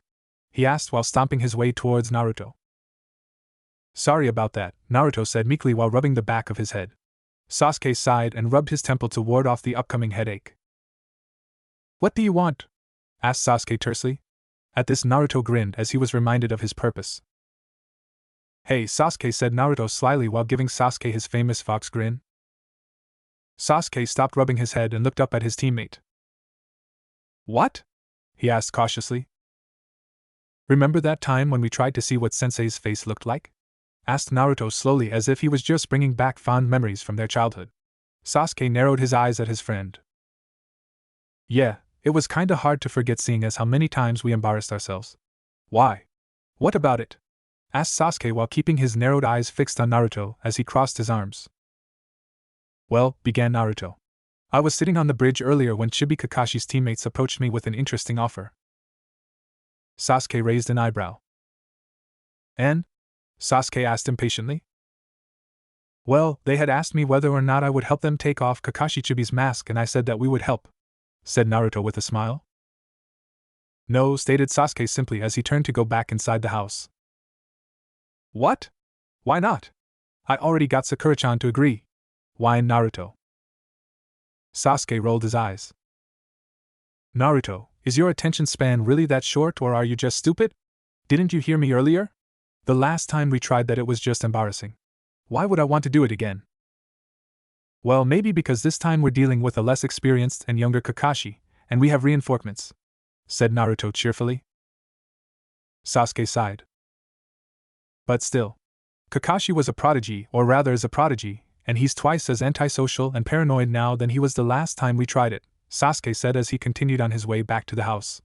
Naruto narrowed his eyes at the retreating. Time to pull out the big guns. But you can't tell me you're not still curious, said Naruto with a sly grin. Don't you remember? Fish lips? Naruto said slowly, satisfaction rising as Sasuke stopped short. Or maybe buck teeth? Naruto continued as he had to hold in his laughter when the telltale shiver went up and down Sasuke's spine. Nah, I guess you're right. It's stupid and you're definitely not interested, said Naruto as he turned on his heel and began to walk away. 5, 4, 3, 2, 1. Wait, called Sasuke as he hurried to catch up to his friend. You'd better have a good plan this time, loser. Naruto simply smiled. Don't worry, Sasuke. We'll get him this time. All right, team. This is a delicate operation, one that is to be handled with skill and finesse, Naruto stated as he stood in front of his recruits. Rin and Obito were standing military style while saluting him. However, Sasuke and Sakura looked like they wanted to kill themselves for just being in the same area as their lame-brain teammate. Naruto ignored his teammates as he continued to lecture his troops. Our goal must always be kept in mind. We cannot give up no matter what. Do I make myself clear? Commanded Naruto. Sir, yes, sir, Obito and Rin shouted back. Naruto nodded approvingly. Sasuke and Sakura just rolled their eyes. Naruto? Can you just get on with it? Said Sakura impatiently with her arms crossed and her foot tapping. Naruto laughed nervously and rubbed the back of his head. Yeah, at ease, troops, said Naruto normally. Obito and Rin relaxed their stances, but continued to look at him eagerly. Alright, here's the plan, began Naruto seriously. What we have to do first is lure Kakashi out of his house. To do that, we'll send Obito and Rin to go and tell him that he's won a free meal at his favorite restaurant. I'll go to the restaurant in advance so I can pay them off and have them play along. Sakura and Sasuke will shadow the chibi to the restaurant and will be the ones to get the picture of him once he's there. Make sure that the two of you are positioned in different places so that if anything happens near one of you, the other will still be able to get the picture. Any questions? Naruto finished. Rin and Obito shook their heads with big grins on their faces. They had so picked the right guy. Meanwhile, Sasuke and Sakura just stared at their teammate in shock. Had Naruto of all people just come up with a well-thought-out and seemingly effective plan? Okay, said Naruto with a grin on his face. Let's head out. Obito shifted on his feet nervously. Kakashi was looking at both him and Rin with his annoying, half-lidded gaze, and for a second he wondered whether or not they had screwed up their boss' awesome plan. No, thought Obito. I can't let him down. The bastard was going to go along with it whether he wanted to or not. If he didn't agree first, he would make a grab for. Okay, the bastard said, and Obito blinked at him, his train of thought interrupted. Great, said Rin cheerfully. Come on. Rin grabbed his hand and Kakashi's and they started towards the restaurant. Obito stopped worrying and grinned. Phase 1 was complete. Sasuke crept through the trees keeping track of their target. He caught Sakura's eye, who was stationed a little farther ahead. So far so good, thought Sasuke. The target almost hadn't accepted the bait, but it seemed that he was just as cheap now as he was in the future. Although they would still have to be very cautious. Sasuke! Naruto's voice came in through the headset. What is it, moron? Sasuke asked. Bastard, Naruto mumbled softly. What's your position? The target has just left his house and we're nearing your location. What's your status? Heh. The owners have been successfully bribed and want copies of the pictures when we're done. Do you and Sakura have your cameras prepared? Asked Naruto. Affirmative, said Sasuke. Good. I want you and Sakura to pull ahead of the others and get to the restaurant before them. Do this once you get to the more populated part of town. Did you get that, Sakura? Loud and clear came Sakura's voice. All right.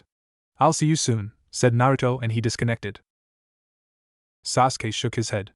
No matter what he said, Naruto wasn't really an idiot anymore. Naruto took a deep breath as he peeked out from behind the flap that concealed the kitchen from the dining area of the restaurant. He had been lucky that the owners had been willing to cooperate. They had even let him disguise himself slightly by giving him a kitchen apron.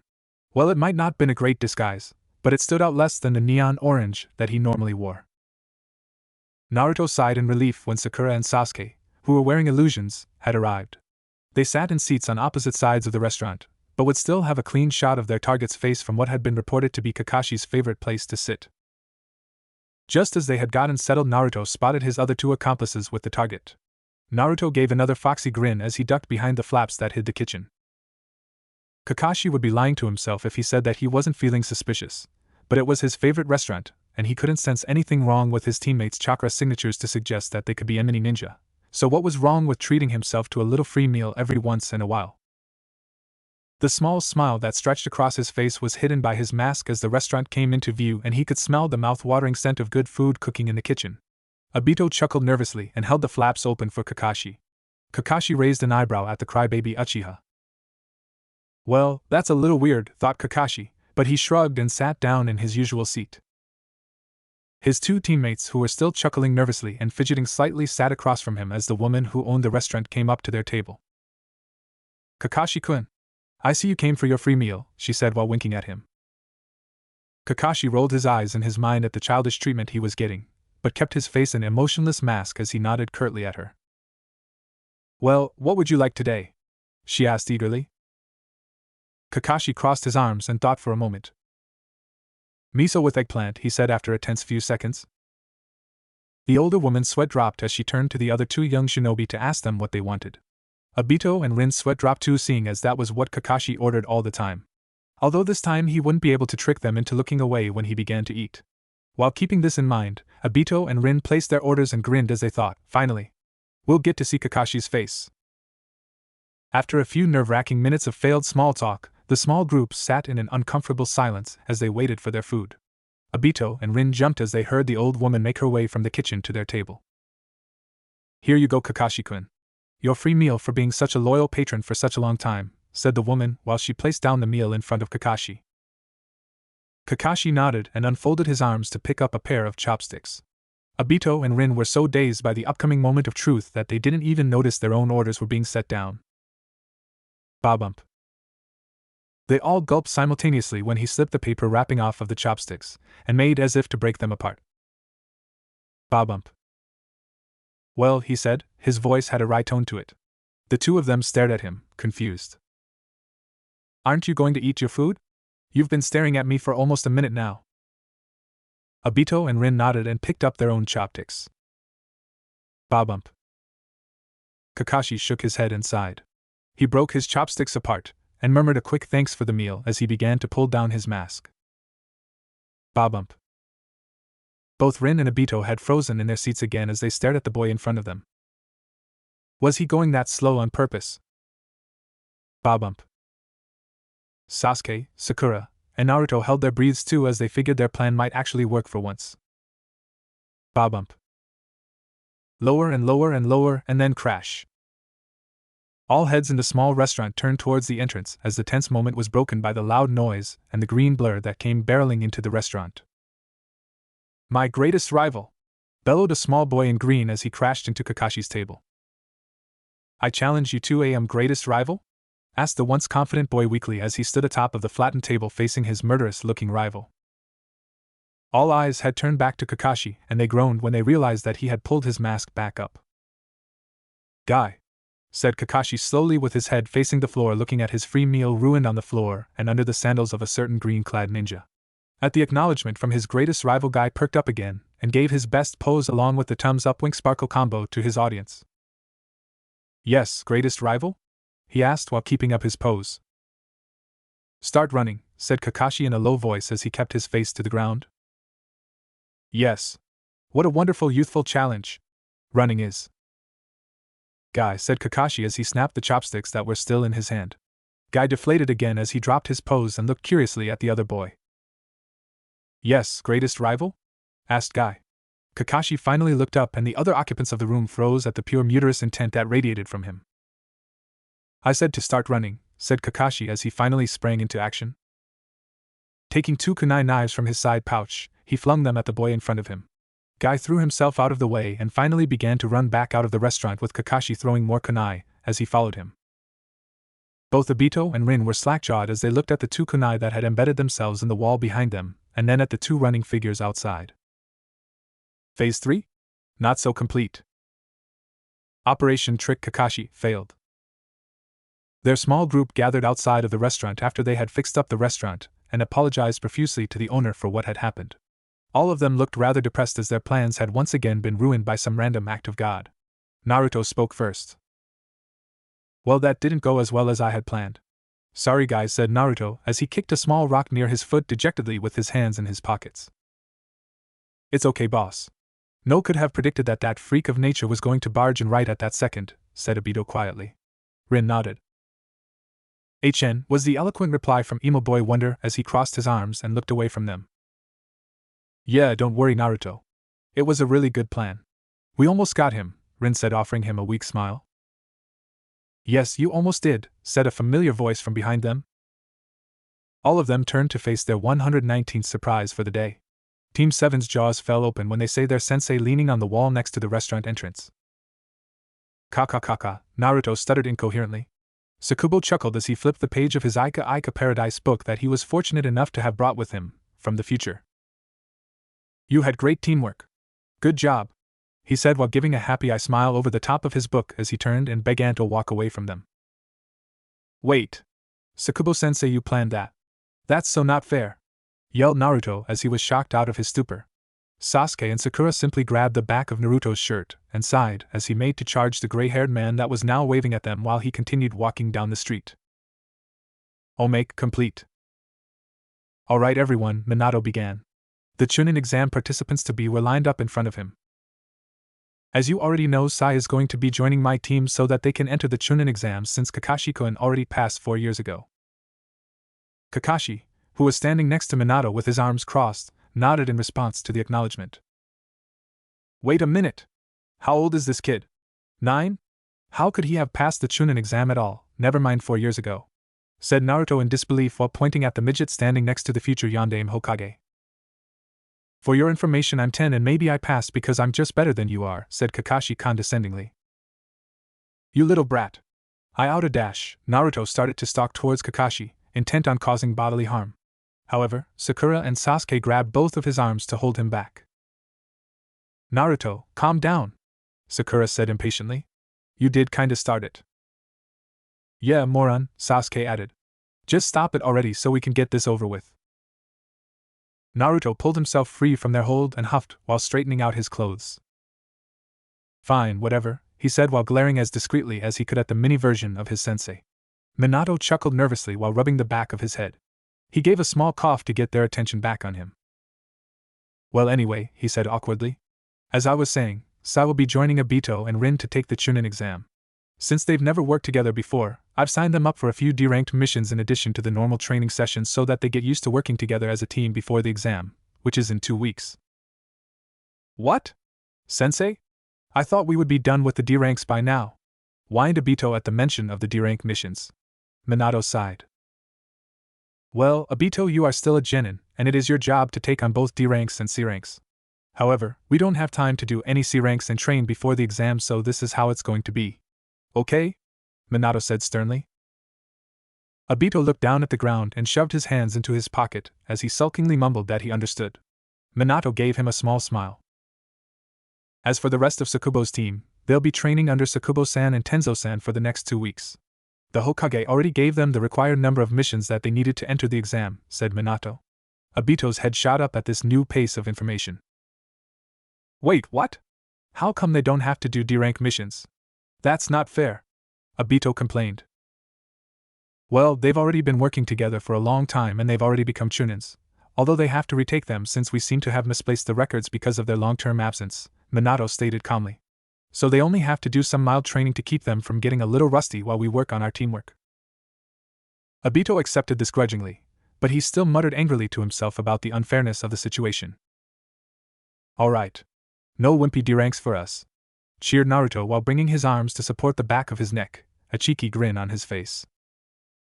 Actually, Naruto, I was thinking that we could also work a couple of D-rank missions into our schedule.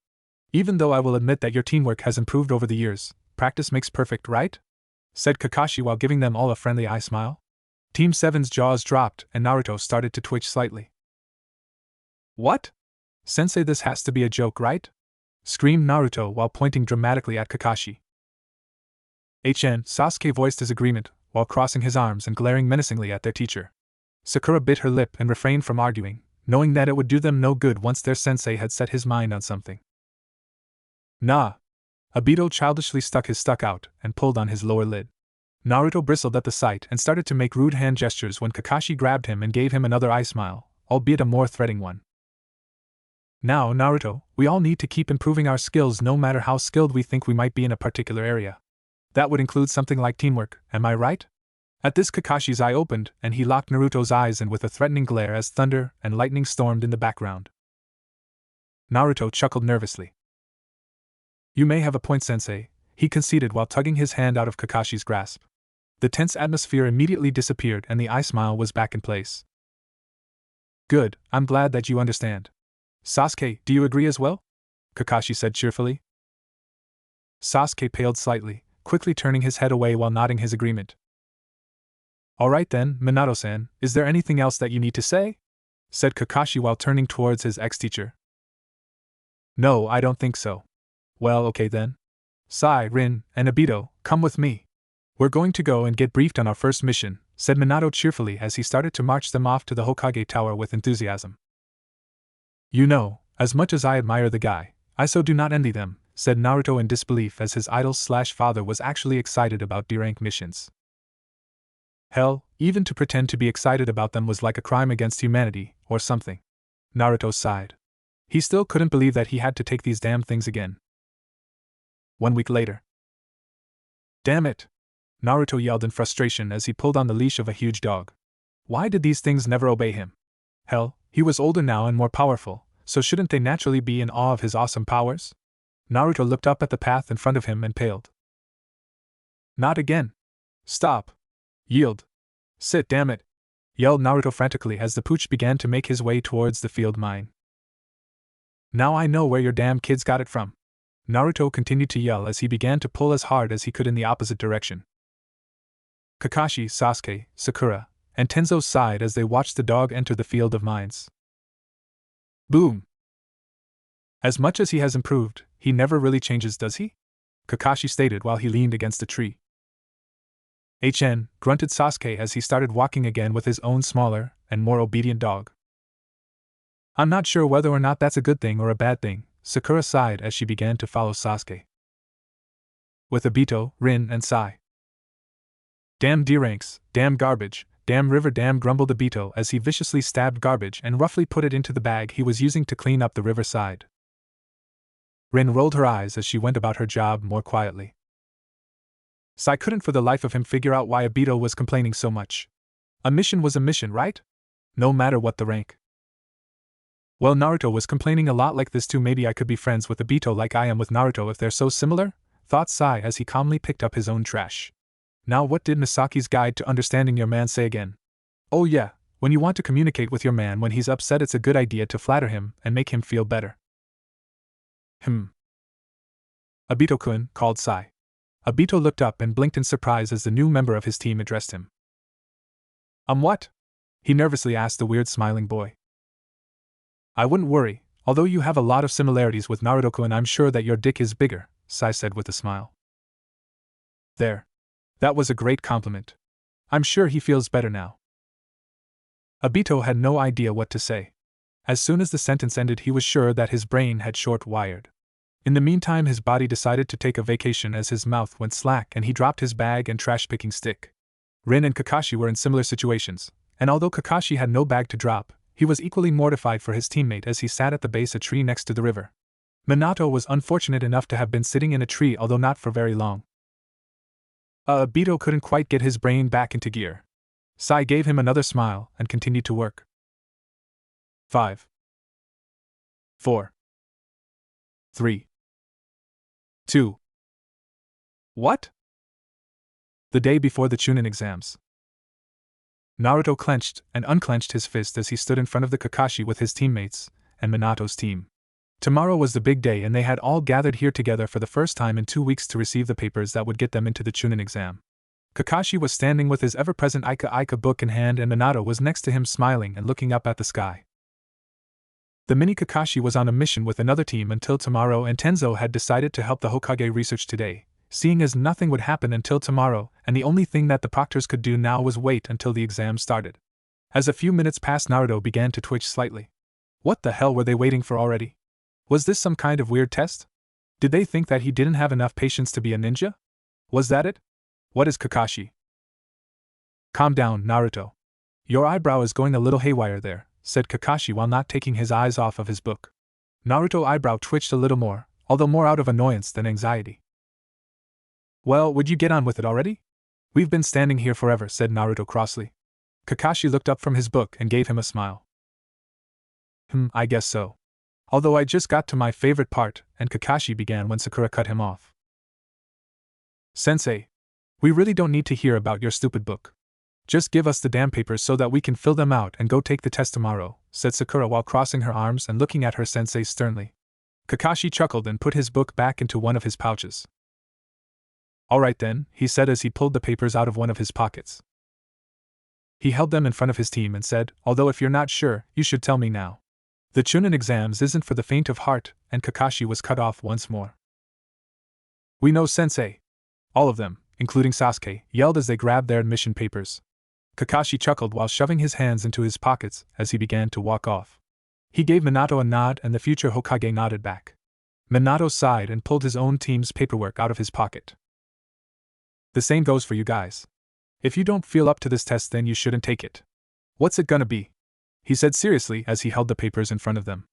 Obito scoffed and took his own paper. Sensei, we've been training for the past 2 weeks for this, and I've had to endure countless boring deranks with this guy. Obito gestured towards Sai. To take this test. I'm not going to back out now. Minato smiled as he heard these words. Alright, but remember Obito, don't be late. The test starts at 9 a.m., okay? Minato informed him. Obito nodded and smiled at his sensei as he put the form in his pocket and walked off to the Uchiha compound with Sasuke trailing behind him. When they were gone, Sakura looked at Minato curiously. Ano Mianto-san? Sakura said hesitantly. Minato looked at her and hemmed. Why did you tell Obito that the test starts at 9 a.m.? Doesn't it start at 11:30? Sakura asked. Minato smiled at her and nodded. Yeah, it does. But Obito doesn't know that, and I figured that this would be the best way for him to get there on time, said Minato cheerfully. Sakura smiled and rolled her eyes. Now, what about you, Rin and Sai? What are you going to do? Asked Minato as he held out the remaining 2 forms. Sai wordlessly took the form and walked off. Minato's sweat dropped as he watched the young man leave. There is something seriously wrong with that kid, he thought. Rin took hers as well and smiled back at her sensei. I agree with Obito, sensei. We've been training for the exam for a long time, and I don't think I would be able to forgive myself if I gave up now, she said with confidence in her eyes. Minato nodded at her proudly and waved her off as both she and Sakura left. Well, I'm glad that they're so determined. Ready to go, Naruto-kun? Said Minato as he turned to the other blonde. Naruto nodded and they walked down the path after the girls to go home. With Naruto and Minato. Naruto slurped up his ramen as he looked at the man in front of him. The future fourth Hokage, his father, was looking over what looked like very complicated seals. Even after 2 weeks of living with the man, he still couldn't believe that he was actually living with his father, his idol, the greatest Hokage of Konoha. It still seemed surreal. And not only that, but he had also been teaching him how to actually do sealing. Learning from a seal master? It only made it more surreal when Minato had told him he had a natural talent for it. Jiraiya had never wanted to teach him and always told him that with his attention span he was more likely to blow himself and Konoha up than actually get something accomplished. Well, what did that old pervert know anyways, thought Naruto somberly as he finished up his ramen, thinking fondly of his old master. Then he asked Minato if he would explain to him what he was working on. When Minato smiled and motioned for him to come sit next to him, he felt a warmth build up in his chest. Was this what it was like to truly have a family? Naruto woke up slowly the next morning and looked out the window at the quiet village. So today was the day. The day where Naruto began to scratch his head. What was today? Something important should be happening. Damn it! What's happening today? Naruto thought as he began to abuse his head to try and get the thoughts out. Then suddenly it hit him, and Naruto smiled. That's right. Today's the day of the Chunin exam, he said happily to thin air while crossing his arms as he nodded his head. He then turned to look at the clock. It's 11:17. Damn it! Why didn't he wake me up? Naruto shouted as he hurried to get ready. He only had 13 minutes to get dressed and get to the academy for the first part of the test. He just couldn't be late for the first part of the test. He would probably never hear the end of it from everyone else and Sakura would kill him. God only knew what Sasuke might do. When Naruto finished dressing, he quickly tugged his sandals on and grabbed his hitayate as he ran out the door. He was about halfway to the academy and had only just finished tying in his forehead protector when he spotted someone else rushing towards the academy. The person, as Naruto got closer, turned out to be an extremely disheveled Obito attempting to put his jacket and goggles on at the same time, while running at top speed. Naruto chuckled and effortlessly sped up so that he was running right next to the small Uchiha. Great morning, isn't it? Naruto asked cheerfully as he gave Obito his widest grin. The younger boy jumped slightly and almost lost his grip on his goggles as he was currently trying to strap them onto his head. Huh! Was the intelligent reply he received. Not to mention the priceless expression of shock on the boy's face. Naruto chuckled as he tried to imagine what Sasuke would look like with the same expression. Unfortunately for him, Naruto's imagination, or anyone's for that matter, was not that great. I said great morning, isn't it? Naruto repeated in his borderline obnoxiously cheerful voice. Yeah? B-boss? Obito stuttered. Naruto hummed his encouragement for him to continue. How come? What are you doing here? Didn't the test start at 9? It's not over already, is it? Please don't tell me it's too late, Obito said frantically as he unconsciously sped up. Naruto laughed a bit as he increased his own speed to keep up. Don't worry about it. Minato told you that it started at 9 so that you wouldn't be late for the test. Although we only have Naruto looked at his watch. About 5 minutes now to get there. Obito was in the process of catching flies with his mouth when Naruto interrupted whatever he might have said in response. I know, but think of it this way, at least you're not really late, Naruto said, giving Obito a thumbs up, nice guy style. Let's hurry up though, or else we actually will be. It took Naruto and Obito 2 minutes to get to the academy building and another minute to get to the correct door. They knew that they were at the right door due to the fact that their teammates were currently pacing outside it. Naruto! Sakura screamed at the blonde before she grabbed him and started shaking him. What's wrong with you? We thought Obito would be late, but I thought you had better sense by now, you idiot. You weren't even late the first time. Yeah, Rin said as she grabbed Obito and instead of shaking him started to threaten him under her breath. You had better at least have your application with you. We only have a couple minutes to get in there. Obito nervously nodded his head and showed her his application papers with shaking hands. Good, Rin said shortly. And you, Naruto? Sakura said in a low, threatening voice to the dizzy Naruto. Yeah, Naruto said in a shaky voice as he reached into his pocket to pull out his own application. Okay then, Sakura said as she released the blonde. Now let's all get in there before we really are late.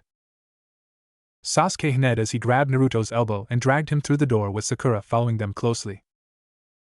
Sai smiled as he watched Team 7 go through the door and then turned the smile to his teammates. They froze once the amazingly fake smile was focused towards them. Mini Hag, Mini Dickless wonder. We should probably get in there as well, Sai informed them as walked through the door. Once again, Rin and Obito were left in the devastating wake that was simply Sai's presence and occasional words. After a few moments of their jaws moving up and down like gaping fish, they finally came to their senses and realized that they would be considered late if they waited any longer, and quickly walked through the door that led to the first part of the Chunin exam. Inside the classroom. "All right, you ninja wannabes. Shut up and pay attention," shouted an irate Kunoichi at the front of the classroom. "My name is Misato Kaneda, proctor for the first test of the Chunin exam, and all of you will follow all of the rules that I make. Any failure to comply and you will immediately be removed from the room, and you will not be able to become a Chunin until you are well into your 50s. Do I make myself clear?" Misato demanded. "This is a written test and there are only 3 rules. Simple enough, maggots?" Misato was a young woman in her mid-20s with straight black hair pulled back into a ponytail that draped across her shoulder. She stood at about 165 centimeters and had a thin body that was slightly overwhelmed by the jounin vest she had on and the sleeveless turtleneck that she was wearing underneath.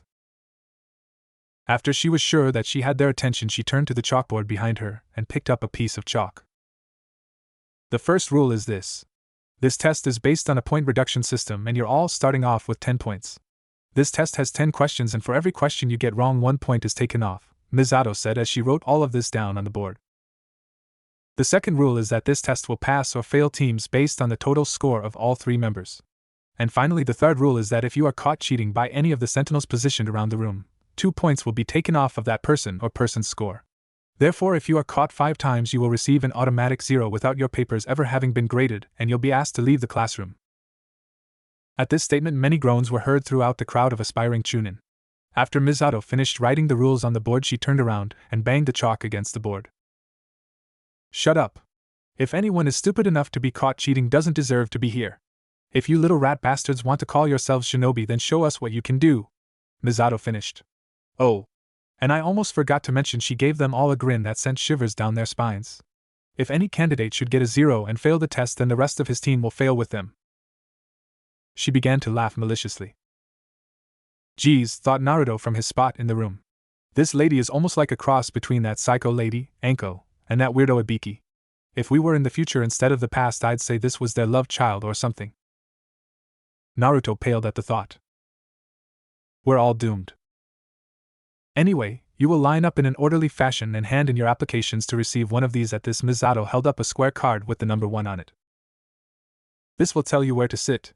Once everyone is seated, we will hand out the test, and the first part of this exam will begin." "Damn it! Why are these questions so hard?" Obito thought as he watched Rin happily jot answers onto her paper.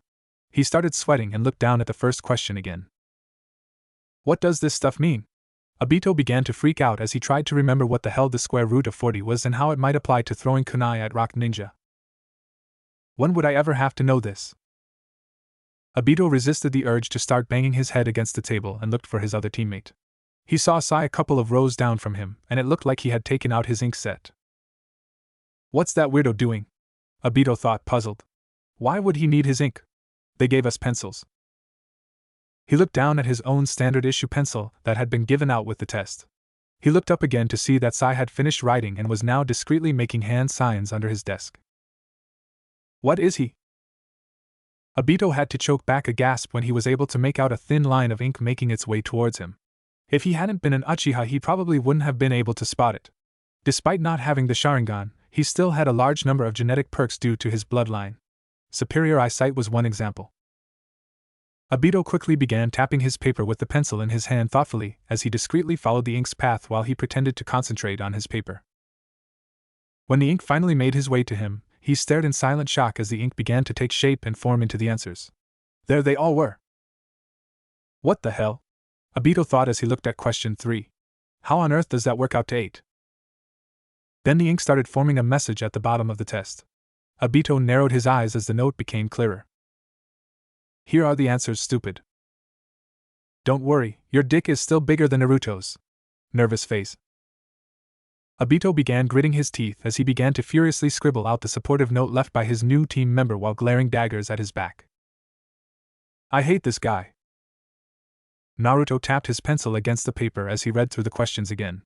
Luckily for him, he could actually understand at least some of the questions this time around. I guess spending all that time studying under Ero-Sennin is good for some things, thought Naruto with a soft smile as he pictured his late mentor.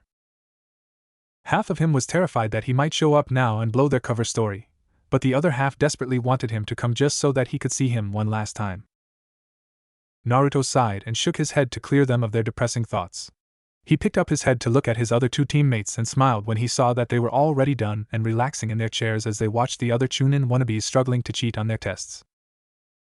Naruto filled in the answers he didn't know, even though it wasn't entirely necessary, and discreetly turned to see how Sai and his team were doing. He had to smother a laugh when he saw Obito look down to read what message Sai had left him with that creepy ink jutsu of his. Glad to know Sai is picking on someone else besides me now, thought Naruto in relief, but with a slight amount of pity for the young Uchiha. He chuckled when Obito calmed down and looked around the rest of the room in curiosity to see who the competition was this year. This is going to be weird, thought Naruto. We're fighting guys we probably know as our elders and not as our peers. When he caught sight of a young-looking Genma, he sighed. Guess we're going to have to be extra careful, he thought, thinking of all the ways this exam could go wrong if they were to meet/fight all the future Jounin and Chunin in the room. I wonder if the others have thought of the same thing. His train of thought continued as he yawned and looked at the clock. Then he groaned and slumped down further into his chair. There was still 30 minutes left. Misato Kaneda was irritated, and it showed. She tapped some extra test papers on the desk that she currently had her feet propped up on as she watched the genin attempt to cheat on their exams. Numbers 37, 25, and 102 are disqualified, she yelled as she threw kunai onto their desks. She smirked as they jumped and gave her incredulous looks. Don't even think about complaining, maggots. Just get your teammates and get out. Misato grinned internally when the cries of protest died on their lips and they all scurried out the front door. Misato leaned back in her chair and smugly observed the rest of the shaken genin as they tried to concentrate on their exams. Well, they were trying to concentrate on cheating on their exams, but it was practically the same thing anyway. Let's see who's not a maggot, Misato thought curiously as she scanned the room and tried to look for a genin or two that weren't completely hopeless. She hummed when her eyes landed on number 45 Sai. What? No family name? She thought curiously and looked closely at the odd ninja. She saw him take out his own ink set and begin the test. Misato narrowed his eyes and watched him more closely. It's not against the rules to use your own writing tools, but what is he planning, she thought. She was slightly impressed as he casually began to make seals rather discreetly under the desk. If she hadn't been watching him as closely as she might have missed the movements in his arms. She was even more impressed when the ink suddenly disappeared off of the paper. What did he do and how did he do it, she thought as she watched him rewrite his answers. She looked around the room and found his two teammates. The girl seemed to be fine on her own, but the boy and Uchiha seemed to be glaring daggers at his teammate while he scribbled something out on his paper vigorously. Misato hummed a little in understanding. He must have transferred the answers to the Uchiha's papers somehow, and left him a little love note as well, she thought wryly. Misato then turned her attention towards the other three genin that had just arrived in Konoha. They all seemed to have had an easy time with the test and were now observing the competition. Misato watched the blonde one curiously. If she was honest with herself, the blonde looked like an idiot. Although he did have an uncanny resemblance to the Yellow Flash, and if she were to continue being honest with herself, she would have to admit that he looked like a bit of an idiot too sometimes. I guess we'll have to watch that team closely, she thought contemplatively. Numbers 67 and 12. You're out of here, she yelled suddenly as she flung some kunai in their direction. Rin fidgeted nervously as she watched the clock. Only one more minute, she thought, and she looked at her other teammates. Sai seemed to be doodling on the test paper in front of him, but Rin wasn't really worried about him since he was technically a Chunin already. She turned her attention towards Obito and sweat dropped. Obito was napping with his head down on his desk and it looked like there was drool spilling out of his mouth as well. She narrowed her eyes at the lazy genin and had to hold back the sudden urge she felt to hit him and wake him up. She noticed that Sakura and her team had finished long ago, but then again they had already passed the exam once before too. Although Sakura had confided in her the night before that she had no problem with this part of the exam the first time she took it either. Rin thought of Sakura fondly. It was just like having an older sister, really. Not only did she understand how to handle her male teammates, but she was a medic nin. One that had trained under Lady Tsunade at that. I want to be just like her, Rin thought with a happy smile. But it would be even better if Kakashi was in my future too. She was startled out of her thoughts when the proctor, Misato, slammed a book on her desk to get their attention. All right, listen up, yelled Misato. Even Obito gave a quiet snort and woke up at the sound of the loud bang. For those of you who are left here, it's time for the last question. Although I have to warn you, she began again. Any of you who don't want to answer the last question should say so and leave now. If you do, you and your teammates must leave the testing area and will not be allowed to continue taking the Chunin exams. At this statement, cries of outrage and confusion came from all areas of the room. Why would we do that? Yelled one kid from the back. Rin felt like questioning the statement as well. We've all worked so hard to get here, Rin said while standing up a little. Why would we give up now? Rin sat back down in fear when the proctor turned and gave her a particularly malicious grin. You'd give up because, Misato began, pausing a little to draw out the suspense. If you answer this question wrong, you'll never be able to take the Chunin exams again, and you'll be forced to be a genin forever. She ended dramatically and began to laugh wildly. Several of the Chunin sentinels' sweat dropped as they watched their leader prove that she was a bit mentally unstable again. So you better be sure, Misato continued when she had calmed down and stared into the eyes of the frightened children, besides Naruto, Sasuke, Sakura, and Sai, of course, since they knew what was coming. Well, Sai was really just wondering what was so funny and if he should laugh too. Rin began to sweat as she looked around the room. Some people immediately raised their hands and dismissed themselves. What should I do, she thought. I don't want to be a genin forever. Rin looked to her left to see how Obito was reacting. He looked nervous too, but when he turned his head and made eye contact with her, he gave her a shaky smile and a thumbs up. Rin returned the smile, feeling slightly better with his reassurance. They could do this. After a few minutes and everyone that looked like they were going to raise their hand did, Misato gave the room one last sweep and nodded. All right, maggots, she began. Time for the last question. The room held its breath. Pysch, Misato said, and she began laughing at them again. The genin in the room looked confused and some whispered a few choice words for the crazy proctor under their breaths. There is no last question, she told them once she had caught her breath again. The purpose of the last question was to test whether or not you had the resolve to stick with the test and also to trust your teammates. A true ninja must be confident in his abilities and in the abilities of his team. Without it, you might as well sign their death warrants. Do you understand? She asked them sternly. The group simply nodded dumbly as they counted their blessings. All right then. Get out of here. Show up at Area 44 at 14 hours. The next proctor will be waiting there to start the second part of the exam. If you are late, you will be disqualified. Misato yelled, and the remaining genin quickly got up and made their way out the door. Part 1. The Chunin exam was complete. I do not regret the things that I have done, but the things I did not do, Naruto said tonelessly with a deadpan face as he reached the dreaded Area 44, otherwise known as the Forest of Death. Capital letters. That serious? What are you going on about, moron? Sasuke said with an eyebrow raised as he walked next to his blonde teammate. Naruto just mumbled some curses under his breath and shot the Uchiha an annoyed glare. Sakura sighed from the other side of the blonde. Stop it, you two, she said distractedly as she looked around. Do you guys see Rin and her team anywhere? Naruto shook his head and put his hands in his pockets. Sasuke shook his head too, but opted to cross an arm since he would die before copying his idiotic friend. Sakura gave an aggravated sigh at their apparent uselessness. I want to wish them luck before they started. I mean, it's not like they've done this before, Sakura said while anxiously looking around. Sakura, I'm sure they'll be fine, Naruto said. I mean, they're probably more prepared than we were at that age. I know, Sakura said reluctantly.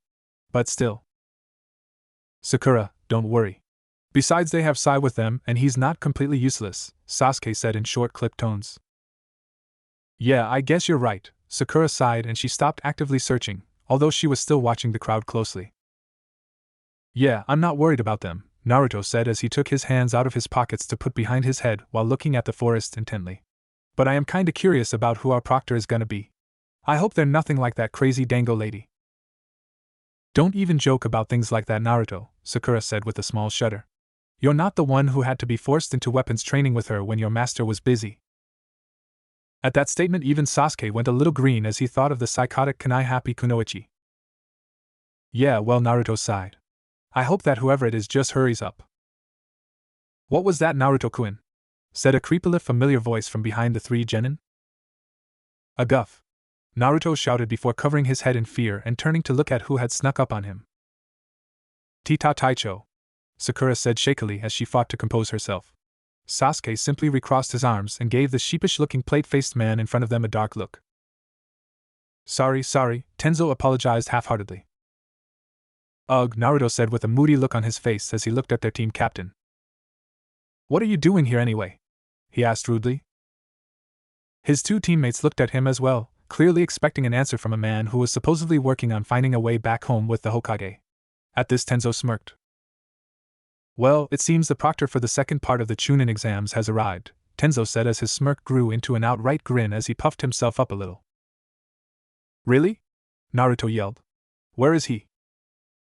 He then began to look around, his head flying wildly, along with Sasuke and Sakura, although the latter two at a less frantic and neck-cracking pace. Tenzo slumped a bit, and sweat dropped as he raised his hand and waved it in front of the trio to get their attention. Guys? Tenzo said wearily. They stopped their search of the crowd to look at him curiously. I'm the proctor. Naruto's mouth opened up into a perfect O of shock along with Sakura while Sasuke was shocked out of his usual cold attitude to stare at the Umbu captain with wide eyes. Really, Yamato Taicho? Sakura asked in disbelief. Tenzo coughed into his hand and straightened his posture as he nodded his reply. Yeah, apparently the guy who normally does it got injured while doing his patrol of the forest, and they needed someone to fill in last minute. I had mentioned to the Hokage that I work well with forests, and he asked me if I could fill in for the next few days, Tenzo explained. So when you're done with this you'll be going back to researching then? Sasuke asked, having already put his uncaring air back on and was now staring down Tenzo with a glare that said, I really don't want to be stuck here any longer than I have to, so you better get researching. Yeah, Tenzo said with a chuckle as he rubbed the back of his neck. I'll be hitting the books again as soon as this is done, so don't worry. Besides, since Minato and Kakashi, the senior one, have nothing to do for the next few days, they'll be taking my place. It probably works out better that way anyway since the Hokage has 2 helpers instead of 1. Sasuke and his 2 teammates looked appeased at this. Well, I guess I should start the exam soon, Tenzo said while looking at his watch. I'll see you guys later, okay? They nodded and waved as Tenzo began to work his way to the front of the crowd to the table that was placed in front of one of the forest gates. Can I have everyone's attention? Tenzo called out to the crowd as he finally made his way to the very front of the crowd of genins. Tenzo stood facing all of them until they had quieted down and focused their attention on him fully. Welcome to the stage for the second test, Practice Arena 44. Also known as the Forest of Death. Tenzo shouted out to the crowd. My name is Tenzo and I'll be your proctor until the end of this part of the exam. However, before we start the test there's something we need to pass out. Tenzo motioned for the 2 Chunin helpers standing by the table to start handing out the papers in their hands. Unlike in the first exam, there will be deaths, Tenzo warned, his voice dropping an octave to show how serious he was. Even though he was no longer shouting, his voice carried easily throughout the crowd. By signing these forms you are saying that you understand that you were warned that death and/or dismemberment is highly probable in this stage of the test, and that you agreed to take it anyway. Basically, this protects me legally should you or your family decide to sue me if anything were to happen to you. Tenzo smiled at them. It wasn't returned. Tenzo coughed into his hand a little awkwardly before continuing. While I'm explaining the second test, you can read, then fill them out, and when you're done, hand them in at the desk with your team. You won't be considered checked in until all 3 members of your team hands this form in. Any of you can leave at any time, but if you don't have a full team, then you may not compete. Choose wisely, Tenzo warned. Now, I'll explain the second test, Tenzo began. Put simply, you will attempt the ultimate survival trial. First I'll explain the area in which it will take place, he said as he pulled a map out of one of the pockets on his vest. Around Practice Area 44 are 44 locked gates. There's a forest, a river, and then a tower in the center. From the gates to the tower is about 10 kilometers. During your trial in here, you will be asked to complete a certain task using many weapons and jutsu. You will compete in a no-rules scroll battle, Tenzo said darkly as he held what was supposedly one of the scrolls in his hand. You will fight over these 2 scrolls, the heaven, Tenzo held up a second scroll, and the earth scrolls. There are 78 people here, meaning 26 teams. Half of you will get the heaven scroll while the other half will get the earth scroll, Tenzo said while gesturing with the scrolls in his hand. To pass this test your team must make it to the tower with both scrolls. This means that 13 teams will without a doubt fail. Tenzo paused ominously as he let this sink in. But there's a time limit. This second test will last 120 hours, exactly 5 days. 5 days. An older version of Chuji shouted from the crowd. What about dinner? He said fretfully as his two teammates, an older version of Shikamaru and the male version of Ino. Tenzo chuckled as he shook his head. You're on your own. The forest is full of food. Just watch out for the man-eating beasts, poisonous insects, and the poisonous plants. Their proctor trailed off with an amused look on his face. Please keep in mind that as the days go on, the distance to the goal will become farther, and the time to rest will become shorter. Not only that, but the area will be crawling with enemies. You won't get much sleep. So like we've been saying, not only will most of you fail, but you'll also probably die. Hence the legalities, Tenzo said, still seemingly amused. Geez, Sakura whispered to her two teammates. I didn't know that Taicho was so sadistic. Naruto and Sasuke snickered as they looked at the genin around them that looked scared stiff. This was definitely better the second time around. Now I'll talk about what will disqualify you. First, those that don't make it to the tower with both scrolls within the time limit will be disqualified from entering the final test. Secondly, those who lose a teammate, or those whose teammate was killed will also be disqualified. I'll also mention that there is no quitting in the middle. If you agree to participate, you will be in the forest for 5 days. And lastly, you must not look inside the scroll until you make it to the tower. For anyone who does, well, let's just leave that as a surprise. Tenzo grinned at them. A Chunin will be asked to handle classified information, so this is to test your trustworthiness. Now that's it for explanations. Go and exchange the 3 forms for your scroll, then choose a gate to get ready for the start. Oh, and a final word of advice, Tenzo said, and the genin focused on him again. Tenzo gave them a devilish smirk. Don't die. Gate 32. Obito gulped as he stared up at gate in front of him. The heat that had been comforting these past few weeks of summer had turned oppressive, and the buzzing and whirring of insects that had been a pleasant background only hours before now seemed to be driving him insane. What was he doing here? Obito felt his palms beginning to sweat. He didn't even have the Sharingan yet. He was going to die. Obito felt his insides churn and his face twist when the thought finally sunk in. He was going to die. He began to breathe heavily and looked around him. Rin and Sai both seemed to be in their own little worlds, and the instructor was watching his watch impatiently while holding the lock on the gate. Well, Obito thought. If I am going to die, then I'd rather be with Rin than Kakashi. God knows that I don't want that bastard to be the last thing to see before I die. He'll probably mock me or something. Obito made a face at the thought. Yeah, whenever his time came, that bastard would be nowhere near him. Wait, Obito's eyes widened as he came to a realization. Rin is with me. I can't die.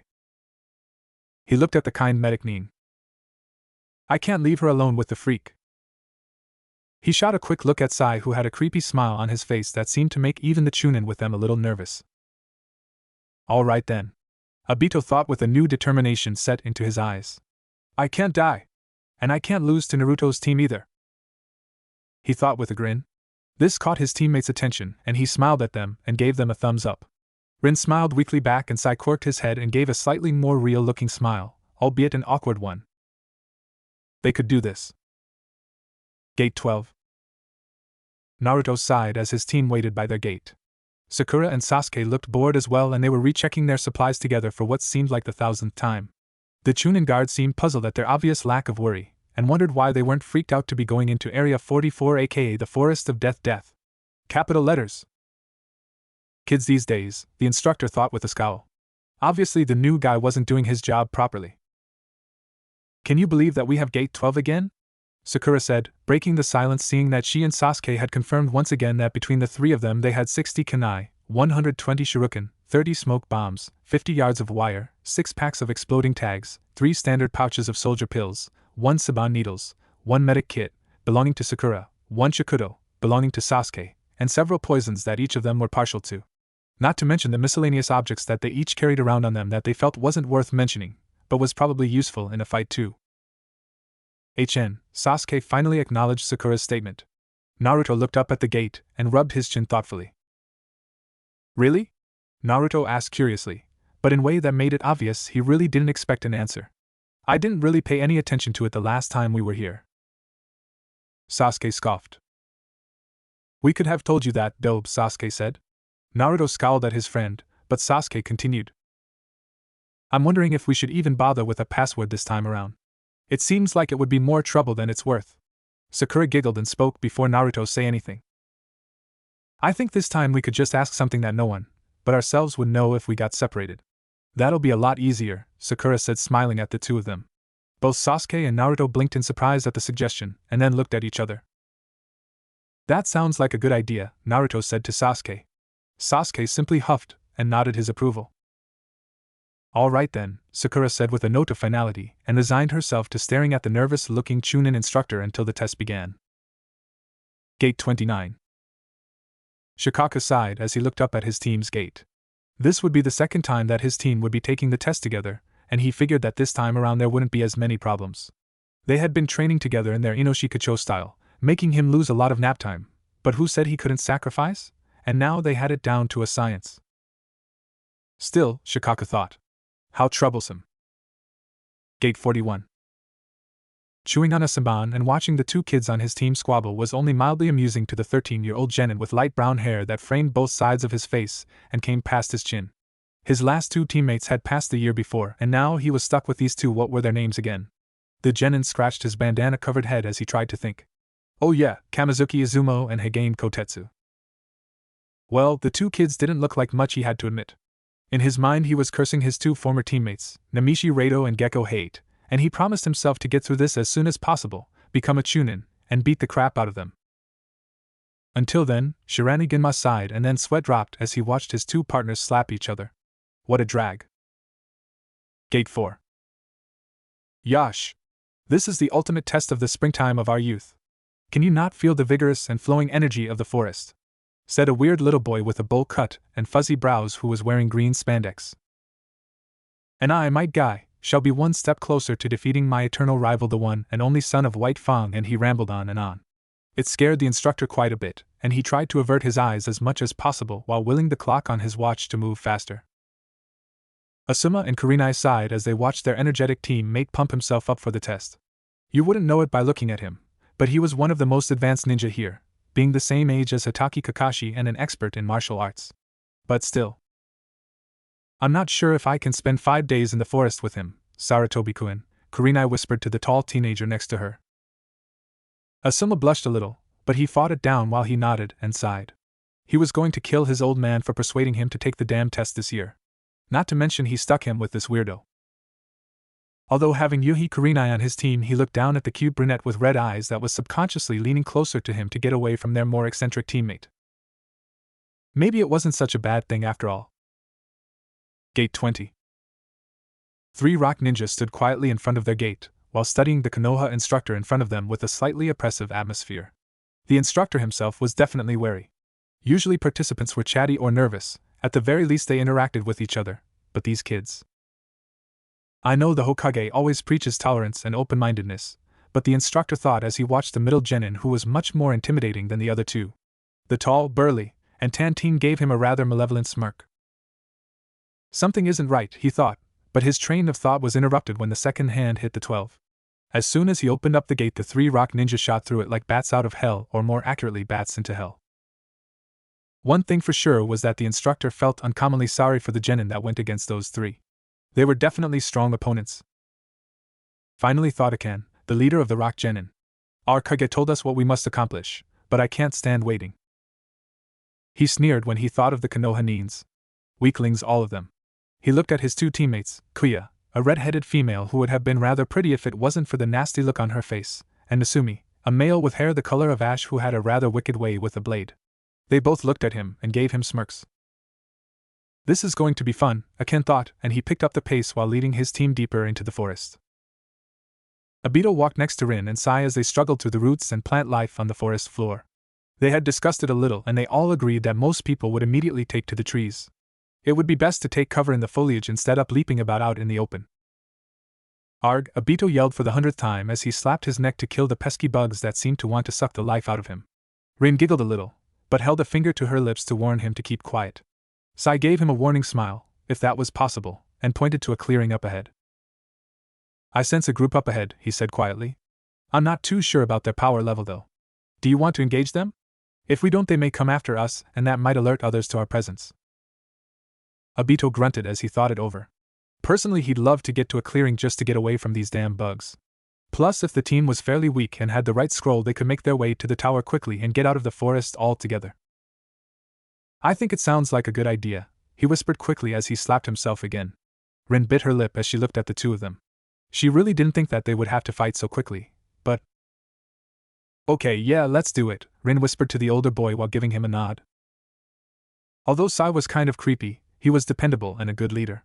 She trusted him to lead them through this god-forsaken forest, and hopefully they would all become Chunin while they were at it. Sai looked at the two of them and then nodded.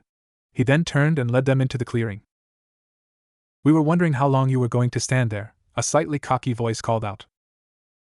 When Obito, Sai, and Rin finally made it past the last tree and stepped onto the grassy field, they got a good look at their new opponents.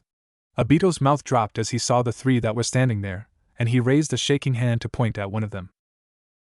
This cannot be happening to me, Obito thought, disbelieving even in his own mind. God can't be that cruel. Apparently he was. When Obito, Sai, and Rin finally made it past the last tree and stepped onto the grassy field, they got a good look at their new opponents.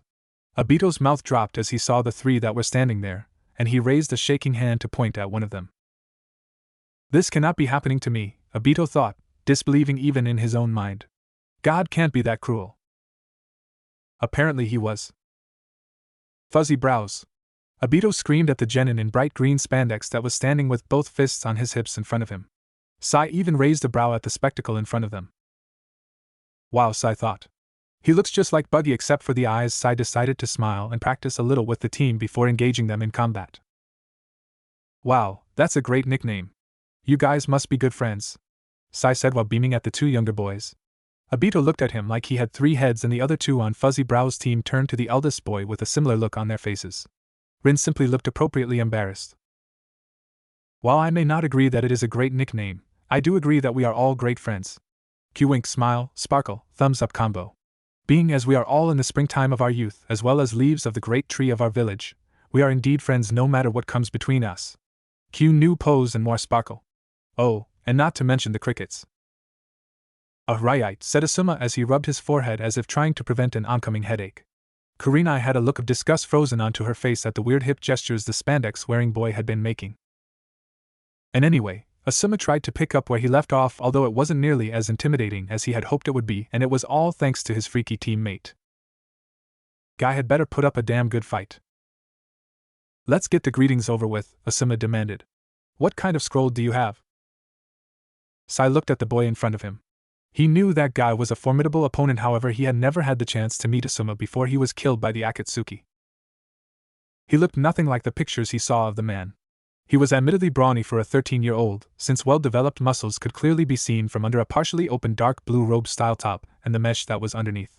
He did have signs of stubble, but Sai had at least 3 years on the kid, and in the long run that meant a lot more than have the beginnings of beard growth, no matter what the kind of superiority complex that might give the kid. So, the only tangible thing that Sai knew about this man was that he had an affinity for wind like Naruto, and that he was the Hokage's son, and that could mean everything or nothing. Sai's blank eyes finished their study, and he forced them to take the shape of half-crescents as he put on his most pleasant smile. Well, Asuma-kun, Sai began, and Asuma growled at being called by his first name by Sai without having given his consent. We have the Heaven Scroll. And you? Asuma smirked at this. What luck, Asuma gloated. We have the Earth Scroll. Asuma pulled the scroll out of his sleeve to show it to them. Lucky us, Sai remarked. Shall we begin then? Asuma scoffed a little at the formal speech. Oh, by all means after you, he said mockingly. Sai gave another unnervingly wide smile. All right. Obito yelled, startling them all. You and me, Fuzzy Brows. Let's go. Guy made a face and started rubbing the back of his neck. What's with that face? The young Uchiha demanded. Guy looked at Obito apologetically. Well, although I do admire your exuberance and your youthful challenge, it is a well-known fact that you have not been able to defeat my eternal rival ever. And seeing how I am currently ahead of him with a score of 2019, it seems quite unfair to engage you in a fight. I apologize profusely, Guy said, and he bowed to emphasize his apology at the end. Obito's eyebrow was twitching. This could not be happening. Even when that short little jerk wasn't there, it seemed he was making fun of him. Obito's mind must be playing tricks on him. Yeah, that was it. There's no way this guy said he was superior to Kakashi when he knew damn well that those challenges weren't even taken seriously by the Hatake. I mean, who would take thumb wrestling and mud slinging as appropriate challenges, thought Obito furiously. Obito finally managed to find his words, although he was trembling with rage. Guy looked up from his bow to stare at the older boy questioningly. You, he repeated. I'm gonna kill you. Obito pulled out a kunai and charged at the younger boy. Guy's eyes went wide and he performed a couple of back flips to avoid the charging Uchiha. Sai hummed thoughtfully. Well then, Rin-san? Rin looked up at the older boy. Since Obito-kun has decided to engage Fuzzy Brows-san, would you mind taking Kurenai-san? Leave the fat one to me, he said pleasantly. Rin's sweat dropped, but nodded and motioned for the other kunoichi to take their fight away from the boys. Kurenai nodded her agreement and followed her, but not before giving Sai a look that said she thought he was deeply disturbed. Sai didn't pick up on it and waved at her. He turned to look at Asuma. For some reason his eyebrow was twitching uncontrollably. He wondered if he was the carrier to some sort of eyebrow disease. It seemed that most of the people he was around had uncontrollably twitchy eyebrows. Maybe it was in his scent. Sai almost lifted his arm up to check when Asuma began to speak. Asuma began. Maybe Obito-kun is carrying around some sort of disease too. The U disease maybe? Sai mused. I'm not fat, you bastard! Asuma yelled. What the hell? The young Sarutobi pulled out his two specialized knives, still fuming in place, and was sending the root member nasty looks. Sai's smile dropped when he realized it was time to fight. You're going down! Asuma yelled as he dropped into a battle stance. Sai gave a light smirk. On the contrary, Sai said as he flipped himself backwards quickly onto a tree branch and took out his brush and paper. It will be you who is going down. Genma raised his eyebrows at the two high-fiving genin. Apparently the two made a great team. He had went after the leader of the Waterfall Village genin and had left the other two to his partners, hoping that they wouldn't get killed. When he came back, scroll in hand, the other two Waterfall genin were on the floor. Sweet, Genma thought. I might become a chunin after all. Genma cleared his throat, and the other two stopped cheering to look at their leader. Alright, good job, Genma smiled at them. They smiled back. Ready to go to the tower? I think we're about 7 kilometers away. Izumo and Kotetsu saluted. Sure thing, Izumo said. Yeah, but I'm almost disappointed, Kotetsu whined a little. That was way too easy. Genma chuckled. Well, we'll probably have some action on the way back if that's what you're disappointed about, Genma said as he began to walk in the direction of the tower. 7 kilometers is a long way, and there's probably a bunch of teams waiting to ambush us right before we get to the tower. Izumo's eyes widened, but Kotetsu whooped and danced in place. Alright, Kotetsu shouted. They followed him, while Izumo looked miserable and Kotetsu continued to do his wiggling victory dance. Wait! Genma called suddenly while holding out his hand. Shut up! The two smaller genin snuck up to Genma's side slowly and quietly and looked over to where he was. They snuck together as a group to some unnatural peephole through some leaves and looked at the ninja that were fighting in the clearing. Hey, Izumo said. It's Guy and Obito. They're fighting. Kotetsu snickered. Yeah, fighting. Is that what they call an ass-kicking nowadays? Kotetsu asked with a falsely sweet tone of voice. His two teammates snickered as well. Hey, look past them, Genma said suddenly. It's Asuma, and who is that? The boy in question was sitting on top of one of the tree's branches with what looked like a brush and a scroll. Genma shook his head. He really didn't want to know what that was for. I think that's that new guy that just showed up with Kakashi's uncle, remarked Izumo. Obito and Rin needed someone to take Kakashi's place so that they could take the exams, so that guy filled in. I think his name is Sai. No family name. Genma grunted and absorbed the new information. Well, let's leave them to their fights. No need for us to get involved, Genma urged them to move away from the clearing. Kotetsu seemed slightly disappointed, but they both agreed and soon their team was moving at top speed in the trees towards their destination. Rin huffed as she took out some more kunai. She could admit this girl was tough, and she obviously paid more attention to combat instead of the healing arts like herself. Damn it! Rin thought as she missed her target when she threw her kunai. Kurenai sighed as she eyed her opponent. The girl obviously didn't train her body as often as the boys did. Kurenai knew that the smaller girl in front of her did more training with medical ninjutsu, but still. Whatever, Kurenai thought. Let's just end this quickly. She stood her ground and began making hand signals. What? Rin was startled when black began to close in around her. Oh no! She finally, although belatedly, realized that she was being caught in a genjutsu. When she tried to form the right seal and release herself, she found that it was too late, and her body was being immobilized. Someone! Rin thought desperately. Anyone! Help me! Her world turned black. Obito coughed as he rubbed his sore ribs. God damn that fuzzy brows, Obito thought as he glared at the green-clad shinobi in front of him. Guy was currently giving him a rather pitying look, and it set his nerves on edge. I'm better than that bastard. Obito grabbed some kunai from his holster and flung them at his opponent. Guy sighed and grabbed one of his own kunai to deflect the ones currently aimed at his body. Obito smirked as the taijutsu user was focused on the kunai, and he began to make the necessary hand seals for his next attack. Let's see him dodge this. Katon, Kakaku no Jutsu, Obito thought as he felt chakra push its way up his throat. Obito opened his mouth and let loose one of the biggest fireballs he had ever created. Guy's eyes widened before he was enveloped completely in flames. Obito sighed as he finished the technique and dragged the air in and out of his lungs rather forcefully.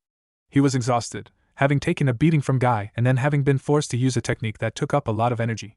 The area was still up in flames and Obito smirked with satisfaction. He probably won't die, but this should put him out of commission, Obito thought as he adjusted his goggles. Then he felt air move against the back of his neck. His eyes widened with shock and he quickly turned around to see that Guy was standing there looking slightly charred, but nevertheless better than he did. Guy sighed in pity for the shocked genin in front of him. My deepest apologies, Obito-kun, but it seems that we are on completely different levels, Guy said. Before Obito could work up any rage in response to the degrading statement, he felt himself gasp for air as he was punched in the solar plexus. Obito grabbed the arm still connected to his stomach, but did him no good as he started to fade away into unconsciousness. Damn it, Obito thought. Why me? Sai huffed as his ink animals were all being destroyed with relative ease by the genin in front of him. To think he would see the day where his jutsu would be rendered useless by some fast-moving knife action that was being executed by a 13-year-old genin. Well, he is the third Hokage's son, thought Sai as he drew some more lions and quickly sent them into battle since the Sarutobi had just finished demolishing his ink snakes. Perhaps I can wear him down, and when he's not looking I'll replace myself with a clone and attack him from behind, thought Sai as he began drawing the next few of his ink monsters. His train of thought was shattered by the genin in front of him. Hey asshole! Asuma yelled as he effortlessly destroyed another of the ink creatures. You want to try something else? I could do this all day, but I'll admit I'm getting kind of bored. Why don't you fight me yourself, coward? True to Asuma's self-assessment, he was barely breathing hard and the puddles of ink surrounding him were growing greater in volume. Sai ignored the insults of his bravery and tried to re-strategize. It seemed that he would not be able to wear out the genin in the near future, and although he wasn't worried about running out of ink, he wanted to have a certain amount in case other fights occurred later on in the next 5 days. Arg! That's enough! Asuma shouted as he destroyed the last ink lion and he began to channel a large amount of chakra into one of his blades. He then tied some wire to the handle and quickly flung it at the root member. Sai's eyes widened in uncharacteristic shock as he realized just what Asuma's knives could do when they were filled with wind-type chakra like that. He dropped down from his perch swiftly, and just before the tree branch exploded from being ripped through roughly by the chakra-enhanced knife. Asuma tugged on the wire in his hand and he deftly caught the blade as it came soaring back to him. The future Jounin-sensei smirked at the shinobi in front of him. I've got you right where I want you, he said smugly as he began to charge. Sai quickly put his scroll, ink, and brush back into their respective places on his person to unsheath the katana on his back. Direct confrontation it is then, Sai thought wryly as he steeled himself for the first blow. Naruto sighed as he darted through the trees with his teammates. He had never thought that he would have ended back in this rotten place, but he was actually kind of glad. They were prepared this time and there wouldn't be any crazy-ass snake pedophiles waiting in the trees to torture/murder them while claiming he wanted Sasuke's body and giving out hickeys for free. However, more importantly they were together, and they would kick ass this time since they were more kick-ass this time. No more amateur crap for me, thank you very much, Naruto thought smugly as he reflected on how much he had grown since he had been a genin. He wouldn't go gallivanting about without a plan and rely on his demon chakra to make sure his neck didn't stay broken. He had learned, he had grown, and he would definitely not. Hey look guys, I think I see Obito getting his ass kicked. Let's go watch. Naruto exclaimed cheerfully, and he immediately changed directions and leaped into the clearing. Sasuke and Sakura's sweat dropped as they watched their teammate, who admittedly must have been knocked on the head repeatedly when he was a child, leap straight into the fight of 2 other teams. He really hasn't changed much, has he? Sakura commented to Sasuke. Yeah, the sad thing is that he probably thinks he has, Sasuke snorted and crossed his arms. You think? Anyway, Naruto doesn't really need any help, but I think I'm gonna give Rin a hand. She's trapped in one of Kurenai's genjutsu. Sakura pointed over to the glade where Kurenai was watching disinterestedly as Rin was twitching on the ground in front of her. As much as I love to see the girl camaraderie, don't you think I should give her a hand? Genjutsu being a specialty of the Sharingan and all? Sasuke arched a brow. Well, I guess, but Sakura blushed as she turned her head and mumbled something under her breath. What was that? Sasuke's eyebrow hitched itself a little higher. I don't want to have to deal with either Sai calling me a hag or Guy-sensei being a weirdo. But I think Naruto is more interested in Sai's fight than Obito's really, which means I'm going to be stuck with the beast. They both looked over to the clearing where Obito's ass had just been soundly kicked while Asuma's and Sai's was just picking up. I've fought Lee and Guy so many times it's running out of style. However, I never really get much of a chance to brush up on my genjutsu skills. Would you really take this opportunity away from me, Sakura? Sasuke told her while trying to look pathetic, and failing spectacularly, but it said something about his self-growth that he was actually trying. Meanwhile, Sakura had caught the brow-twitching disease. I guess, Sakura grunted out while scowling at the smug Uchiha. Thanks, Sakura. I knew you'd understand, Sasuke smirked as he patted her on the shoulder and made his way towards Kurenai and Rin. Bastard's really laying it on thick, isn't he? Sakura thought as he watched him prance off, and she sighed. At least maybe I'll get to pound the crap out of something.